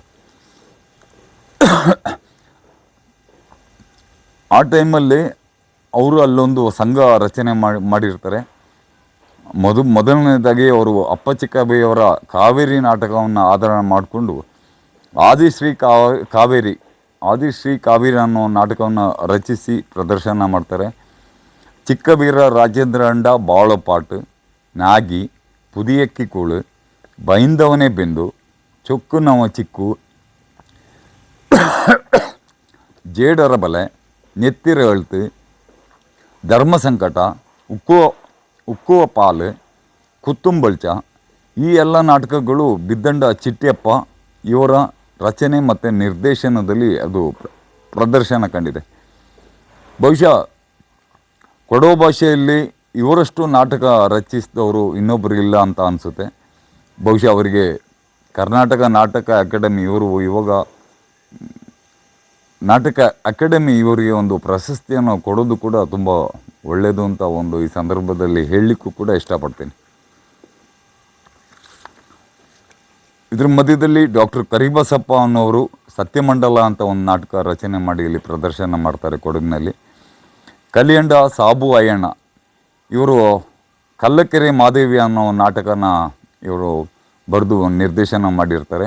ಆ ನಾಟಕ ಇದೀಗ ಕೊಡವ ಭಾಷೆಯಲ್ಲಿ ಸಿನಿಮಾ ಆಗ್ತಿರೋದು ಕೂಡ ಆ ನಾಟಕದ ಶಕ್ತಿಯಿಂದಲೇ ನಾವು ಹೇಳ್ಕೊಬೋದು. ಕೊಡಗಿನ ಒಬ್ಬ ಹಿರಿಯ ರಂಗಕಲಾವಿದ ಪಟ್ಟಡ ಧನು, ಇವರು ವಿರಾಜಪೇಟೆ ತಾಲೂಕಿನವರು. ಇವರು 1983ರಲ್ಲಿ ಕೊಡಗಿನಲ್ಲಿ ನಡೆದ ಯುವಜನ ಮೇಳದ ಸಂದರ್ಭದಲ್ಲಿ ಬಾಡಿಗೆ ಮನೆ ಅನ್ನೋ ಒಂದು ನಾಟಕವನ್ನು ನಿರ್ದೇಶನ ಮಾಡಿ ಅವರ ಟೀಮ್ಗೆ ಪ್ರಥಮ ಬಹುಮಾನ ಕೂಡ ಪಡ್ಕೊಂಡಿದ್ದಾರೆ. ಹೆಚ್ಚು ಕಡಿಮೆ ಇದೇ ಸಮಯದಲ್ಲಿ ಗುಮ್ಮಟರ ರಾಮು ಇವರು ರಚಿಸಿ ನಿರ್ದೇಶಿಸಿದ ಕೊಂಬುತಪ್ಪನ ಕೊಡ ಹಾಗೂ ಉಮ್ಮತಪ್ಪು ನಾಟಕ ಕೂಡ ಕೊಡಗಿನ ಎಲ್ಲ ಕಲಾ ರಂಗಾಸಕ್ತರನ್ನು ತುಂಬ ಆಕರ್ಷಣೆ ಮಾಡಿ ತುಂಬ ಹೆಸರುವಾಸಿ ಪಡ್ಕೊಂಡಿದೆ ಅಂತ ಹೇಳಲಿಕ್ಕೆ ತುಂಬ ಖುಷಿ ಪಡಬೇಕಾಗುತ್ತೆ ಈ ಸಂದರ್ಭದಲ್ಲಿ. ಹೆಚ್ಚು ಕಡಿಮೆ 1974 ಈ ಸಂದರ್ಭದಲ್ಲಿ ಮನೆಯಪ್ಪಂಡ ಪ್ರಭು ಇವರು ರಂಗಭೂಮಿಯಲ್ಲಿ ತೊಡಗಿಸ್ಕೊಂಡು ಕೆಲವಾರು ಸಾಮಾಜಿಕ ನಾಟಕಗಳನ್ನು ಪ್ರದರ್ಶನ ಮಾಡಿರ್ತಾರೆ. ಜನವಲಯದಲ್ಲಿ ಅವ್ರ ಮಾತುಗಳು ಇವತ್ತಿಗೂ ಅವರ ಹೆಸರು ಕೇಳಿ ಬರ್ತಾ ಇದೆ. ಅದಕ್ಕೆ ಪೂರಕವಾಗಿ ಏನು ಅಂತ ಹೇಳಿದ್ರೆ ನಿರ್ದಿಷ್ಟ ದಾಖಲೆಗಳನ್ನು ಸಂಗ್ರಹಿಸುವಲ್ಲಿ ತುಂಬ ಕಷ್ಟ ಆಗ್ತಾಯಿದೆ. ಪೂರಕವಾದ ಮಾಹಿತಿಯನ್ನು ಕೊಡೋದಿಲ್ಲ. ಇದ್ರ ಮಧ್ಯದಲ್ಲಿ ಕೋವಿಡ್ ಸಮಸ್ಯೆಯಿಂದಾಗಿ ಓಡಾಟದ್ದು ಕಷ್ಟನೂ ಕೂಡ ಆಯಿತು. ಇನ್ನೊಬ್ಬರು ಸಾಹಿತಿ ಮತ್ತು ರಂಗಭೂಮಿ ಕಲಾವಿದರು ಕೂಡ ಐನಂಡ ಧನು, ಇವರು ಬರಹಗಾರರು ಕೂಡ ಹೌದು. ಇವರು ಮಲಯಾಳ ಭಾಷೆಯ ನಾಟಕವೊಂದನ್ನು ಕೊಡವ ಭಾಷೆಗೆ ಬಾಬು ಪಟೇಲ ಎನ್ನುವ ಹೆಸರಲ್ಲಿ ಅನುವಾದ ಮಾಡಿದ್ದಾರೆ. TM ಚಂದ್ರಶೇಖರ ಅನ್ನೋರು ಓಂಕಾರೇಶ್ವರ ನಾಟಕ ರಚನೆ ಅಲ್ಲದೆ ರಂಗಭೂಮಿಯ ಜೊತೆ ನಿಕಟ ಸಂಬಂಧವನ್ನು ಇಟ್ಕೊಂಡಿದ್ದಾರೆ. ಇವಾಗಲೂ ಅವರು ರಂಗಭೂಮಿಯ ಜೊತೆಗೆ ಸಂಪರ್ಕವನ್ನು ಇಟ್ಕೊಂಡಿದ್ದಾರೆ. ಹೌದು. ಹಾಗೆ ಕೊಡಗಿನ ಹಿರಿಯ ಸಾಹಿತಿ ಮಂಡಿರ ಜಯಪ್ಪಣ ಇವರು ಮೂಂದು ಚಾಲು, ಪೊಗೆ, ಬೊಟ್ಟು ಪಡಿಯ ಇತ್ಯಾದಿ ಕೊಡವ ನಾಟಕಗಳನ್ನು ರಚಿಸಿದ್ದಾರೆ. ಅದನ್ನು ಯಾರೆಲ್ಲ ಪ್ರದರ್ಶನ ಮಾಡಿದ್ದಾರೆ, ಯಾರೆಲ್ಲ ನಿರ್ದೇಶನ ಮಾಡಿದ್ದಾರೆ ಅನ್ನೋದ್ರ ಬಗ್ಗೆ ಪೂರ್ಣ ಮಾಹಿತಿ ಇಲ್ಲ. ಇನ್ನೂ ಒಂದು ತಮಾಷೆ ವಿಷಯ ಏನು ಅಂತ ಹೇಳಿದ್ರೆ, ಕೊಡಗಿನಲ್ಲಿ ಬಹಳಷ್ಟು ಜನರಿಗೆ ಗೊತ್ತೇ ಇಲ್ಲದೆ ಇರುವಂಥ ವಿಷಯ ಅದು. 1959ರಲ್ಲಿ ಧ್ರುವನ ಕಥೆಯನ್ನು ಆಧರಿಸಿ ಮುಕ್ಕಾಟಿರ S. ಪೂವಯ್ಯ ಇವರು ವಿಧಿ ಮಹಿಮೆ ಎಂಬ ಒಂದು ಕೊಡವನ ನಾಟಕವನ್ನು ರಚಿಸಿ ನಿರ್ದೇಶನ ಕೂಡ ಮಾಡಿದ್ದಾರೆ. 1960ರಿಂದ 1970ರವರೆಗೆ ಕೋಕೇರಿ ಗ್ರಾಮದ ಕಲಾವಿದರಾದ ಚೇನಂಡ S. ಅಪ್ಪಚ್ಚು ಈ ಹೆಸರು ಇವತ್ತು ರಂಗ ಭೂಮಿಯಲ್ಲಿ ಯಾರು ತೊಡಗಿಸ್ಕೊಂಡಿದ್ದಾರೋ ಅವ್ರನ್ನ ಕೇಳಿದರೆ ಕೂಡ ಅದು ಗೊತ್ತಾಗ್ತಾ ಇಲ್ಲ. ಈ ಚೇನಂಡ S. ಅಪ್ಪಚ್ಚು ಇವರ ಮುಂದಾಳತ್ವದಲ್ಲಿ 1960ರಿಂದ 70ರವರೆಗೆ ಅಲ್ಲಿಗೆ 10 ವರ್ಷಗಳ ದೀರ್ಘಕಾಲ ಅವರು ರಂಗಭೂಮಿಗೆ ತುಂಬ ಕೆಲಸ ಮಾಡಿದ್ದಾರೆ. ನಾಟಕ ರಚನೆ ನಿರ್ದೇಶನ ಕೂಡ ಮಾಡಿದ್ದಾರೆ. ಇದರ ಬಗ್ಗೆ ಕೂಡ ಸಂಪೂರ್ಣ ಮಾಹಿತಿ ಸಿಗ್ತಾ ಇಲ್ಲ, ಬಟ್ ಹುಡುಕಬೇಕಾಗುತ್ತೆ, ಸಿಗ್ತಾ ಇಲ್ಲ. ಕೊಡಗಿನ ಖ್ಯಾತ ಪತ್ರಕರ್ತ, ಸಾಹಿತಿ, ಕೊಡಗಿನ ಒಬ್ಬ ಜನಪದ ತಜ್ಞ ಅಂತ ಹೆಸರು ಮಾಡಿದಂಥ ಬಿ ಡಿ ಗಣಪತಿಯವರು. ಇವರು 1973ರಲ್ಲಿ ಕೊಡವ ಭಾಷೆಯಲ್ಲಿ ಪಾಪಿಪಣ ಅನ್ನೋ ಒಂದು ನಾಟಕ ರಚನೆ ಮಾಡಿದ್ದಾರೆ. ಅದರ ಪ್ರದರ್ಶನ ಕಂಡಿದೆಯೋ, ಯಾರು ಮಾಡಿದ್ದಾರೆ ಅನ್ನೋದ್ರ ಬಗ್ಗೆ ಮಾಹಿತಿ ಲಭ್ಯ ಇಲ್ಲ. ಇವರು ತಮ್ಮ ಸುಬ್ಬಯ್ಯ ಅವರು ಕಾಕೆಮಾನಿ ಹೆಸರಲ್ಲೇ ಕಾವ್ಯನಾಮದಲ್ಲಿ ಪ್ರಖ್ಯಾತಿ ಪಡೆದವರು. ಅವರನ್ನು ಇಲ್ಲಿ ನಾನು ಉಲ್ಲೇಖಿಸಬೇಕಾಗಿದೆ. ಅವರು ಕಾಕೆಮಾನಿ ಕಾವ್ಯನಾಮದಲ್ಲಿ ಕೊಡಗು ಬೇಟೆಯಲ್ಲಿ ಬೇಟೆ ಕ್ರೀಡೆಯಲ್ಲಿ ಅವರ ಕೊಡಗು ಪ್ರಖ್ಯಾತ ಆಗಿತ್ತು. ಆ ಸಂದರ್ಭದಲ್ಲಿ ಯಾವ ಕೊಡಗಿನ ಒಬ್ಬನೇ ಒಬ್ಬ ಬರಹಗಾರ ಆಗಲಿ ಯಾರೂ ಬೇಟೆ ಸಾಹಿತ್ಯವನ್ನು ದಾಖಲು ಮಾಡಿಲ್ಲ. ಬೇಟೆಯ ನೆನಪು ಅನ್ನೋ ಪುಸ್ತಕದಲ್ಲಿ ಕೊಡಗಿನ ಬೇಟೆ ಸಾಹಿತ್ಯವನ್ನು ಇವರು ದಾಖಲೆ ಮಾಡಿದ್ದಾರೆ. ಅದನ್ನು ಕೂಡ ಈ ಸಂದರ್ಭದಲ್ಲಿ ಹೆಮ್ಮೆಯಿಂದ ನಾನು ಹೇಳ್ಕೊಳ್ಳಿಕ್ಕೆ ಇಷ್ಟಪಡ್ತೀನಿ. ಇನ್ನೊಬ್ಬರು ಇತ್ತೀಚೆಗೆ ಅಂದರೆ 1990ನೇ ಇಸ್ವಿಯ ನಂತರದಲ್ಲಿ ಕೊಡಗು ರಂಗಭೂಮಿಯಲ್ಲಿ ಗುರುತಿಸ್ಕೊಂಡವರು ಅವರು ರಾಧಾ ಕೊಡಗು ಅಂತೇಳಿ. ಈ ರಾಧಾ ಕೊಡಗೂರು ಇವರ ತವ್ರ ಮನೆ ಬಂದು ಅಮ್ಮತ್ತಿ ಗ್ರಾಮದಲ್ಲಿ ಇವತ್ತು ನೆಲೆಸಿದ್ದಾರೆ ಕೂಡ. ಇವರು ತಮ್ಮ ಅಮ್ಮತ್ತಿಯಲ್ಲೇ ಚಾಮುಂಡೇಶ್ವರಿ ನಾಟಕ ಮಂಡಳಿ ಅಂತ ಒಂದು ಸಂಸ್ಥೆ ಹುಟ್ಟಾಕುತ್ತೆ. ಅಲ್ಲಿ ಬಹಳಷ್ಟು ಕಲಾಸಕ್ತರಿಗೆ ಇವರು ರಂಗಭೂಮಿಯನ್ನು ತರಬೇತಿಯನ್ನು ಕೊಡ್ತಾ ಇದ್ದಾರೆ. ಅವರು ಇದೀಗ ಕರ್ನಾಟಕ ನಾಟಕ ಅಕಾಡೆಮಿಯ ಸದಸ್ಯರು ಕೂಡ ಆಗಿದ್ದಾರೆ. ಇವರ ಗುರುಗಳಾಗಿ ಶ್ರೀನಿವಾಸ್ ಇವರು ಶ್ರೀನಿವಾಸ್ ರಾಧಾ ಕೊಡಗು ಅವರ ಗುರುಗಳಾಗಿರ್ತಾರೆ. ರಾಧಾ ಕೊಡಗು ಅವರು ರಂಗಭೂಮಿಗೆ ಬರಲಿಕ್ಕೆ ಮುಖ್ಯ ಕಾರಣನೇ ಶ್ರೀನಿವಾಸ್ ಅವರು ಹೆಚ್ಚು ಕಮ್ಮಿ ಪೊನ್ನಂಪೇಟೆಯಲ್ಲಿ 10-15 ವರ್ಷಗಳ ಕಾಲ ರಂಗಭೂಮಿಯ ಜೊತೆಲಿ ಅವರು ತೊಡಗಿಸ್ಕೊಂಡಿದ್ರು. ಇದೀಗ ಅವರು ರಾಜ್ಯ ಮಟ್ಟದಲ್ಲಿ ಶ್ರೀನಿವಾಸ್ ಹೆಸರಿದೆ. ಆದರೆ ಕೊಡಗಿಗೆ ಅವರ ಕಾಣಿಕೆಯನ್ನು ನಾವು ಮರೆಯುವಂತಿಲ್ಲ. ಹೆಚ್ಚು ಕಮ್ಮಿ 1986ರಲ್ಲಿ ಮಡಿಕೇರಿಯಲ್ಲಿ ಕಾವೇರಿ ಕೃಪಾಪೋಷಿತ ಕಲಾಮಂಡಳಿ ಅನ್ನೋ ಒಂದು ಸಂಸ್ಥೆ ಹುಟ್ಕೊಳ್ಳುತ್ತೆ. ಇದರ ಮುಖ್ಯಸ್ಥರಾಗಿ ಅರಮಣಮಾಡ ರವಿ ಉತ್ತಯ್ಯ ಇವರು ವಹಿಸ್ಕೊಂಡು ಅವರು ಕೂಡ ಭಾಳಷ್ಟು ರಂಗಭೂಮಿಗೆ ಅವರ ಸೇವೆಯನ್ನು ಅವರ ಸಂಗಡಿಗರೊಂದಿಗೆ ನೀಡಿದ್ದಾರೆ. ಭಾಳಷ್ಟು ಮಾಹಿತಿನ ನಾನು ನಿಮಗೆ ತಿಳಿಸಿದ್ದೀನಿ ಅಂತ ತಿಳ್ಕೊಳ್ತೀನಿ. ಇದರ ಮಧ್ಯದಲ್ಲಿ ಎಲ್ಲರ ಜೊತೆಲಿ ಕ್ಷಮಾಪಣೆ ಕೇಳ್ಕೊಂಡು ನಾನು ಕೇಳ್ಕೊಳ್ಳೋ ಒಂದು ಮಾತೇನು ಅಂತ ಹೇಳಿದ್ರೆ, ನನ್ನ ಈ ಒಂದು ಅಧ್ಯಯನ ನನಗೆ ತಿಳಿದು ಬಂಥ ವಿಷಯವನ್ನು ಕೊಡಗು ರಂಗಭೂಮಿಯ ಬೆಳೆದು ಬಂದ ದಾರಿ ಅನ್ನೋ ಸಬ್ಜೆಕ್ಟ್ ಇಟ್ಟುಕೊಂಡ್ರೂ ಕೂಡ ನನಗೆ ಅರಿತಷ್ಟನ್ನು ನಾನು ಕಲೆ ಹಾಕಿದ್ದನ್ನು ನಿಮ್ಮ ಜೊತೆಲಿ ನಾನು ಹಂಚ್ಕೊಂಡಿದ್ದೀನಿ. ಇಲ್ಲಿ ಬಹಳ ಮುಖ್ಯವಾಗಿ ಪೌರಾಣಿಕ ನಾಟಕ ತಂಡದವ್ರನ್ನ ಗುರ್ತು ಹಿಡೀಲಿಕ್ಕೆ ಆಗಲಿಲ್ಲ. ಆ ಹಿರಿಯರ ಹೆಸರುಗಳನ್ನು ದಾಖಲೆ ಮಾಡಲಿಕ್ಕೆ ಆಗಲಿಲ್ಲ. ಮತ್ತು ನಾನು ಏನು ಇಲ್ಲಿ ನಿಮ್ಮ ಜೊತೆಲಿ ಮಾತಾಡಿದ್ದೇನೋ ಇದೇ ಆಕೀರಿ ಕೂಡ ಅಲ್ಲ.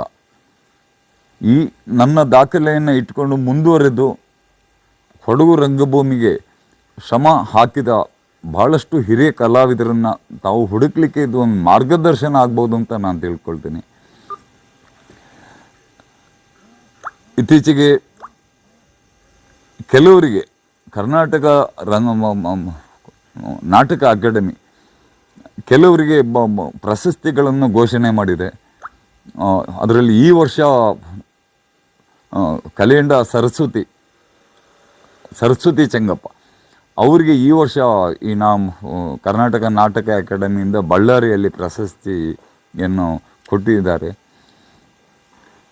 ಅದಲ್ಲದೆ ಇನ್ನೊಂದಷ್ಟು ಹಿರಿಯ ರಂಗ ಕಲಾವಿದರಿಗೆ ನಾಟಕ ಅಕಾಡೆಮಿ ಪ್ರಶಸ್ತಿ ನೀಡಿದೆ. ಆದರೂ ಕೂಡ ನಾಟಕ ಅಕಾಡೆಮಿ ಕೊಡಗು ರಂಗಭೂಮಿ ಬೆಳಿಬೇಕು ಅಂದರೆ ಶಾಲಾ ಕಾಲೇಜುಗಳಲ್ಲಿ ಇದಕ್ಕೆ ಪ್ರೋತ್ಸಾಹವನ್ನು ನೀಡಬೇಕಾಗುತ್ತೆ. ಕರ್ನಾಟಕ ನಾಟಕ ಅಕಾಡೆಮಿ ಈ ವಿಷಯದಲ್ಲಿ ತುಂಬ ಆಲೋಚನೆ ಮಾಡಿ ಅದಕ್ಕೆ ಹೆಜ್ಜೆ ಇಡಬೇಕಾಗುತ್ತೆ. ಹಾಗಿದ್ದರೆ ಕೊಡಗು ರಂಗಭೂಮಿ ಪ್ರಜ್ವಲವಾಗಿ ಒಂದು ಬೆಳೆಯುವ ಎಲ್ಲ ಸಾಧ್ಯತೆಗಳು ಇದೆ ಅಂತ ಅನಿಸುತ್ತೆ. ಯಾಕೆಂದರೆ ಅಪ್ಪಚ್ಚ ಕವಿ ಆ ಕಾಲದಲ್ಲಿ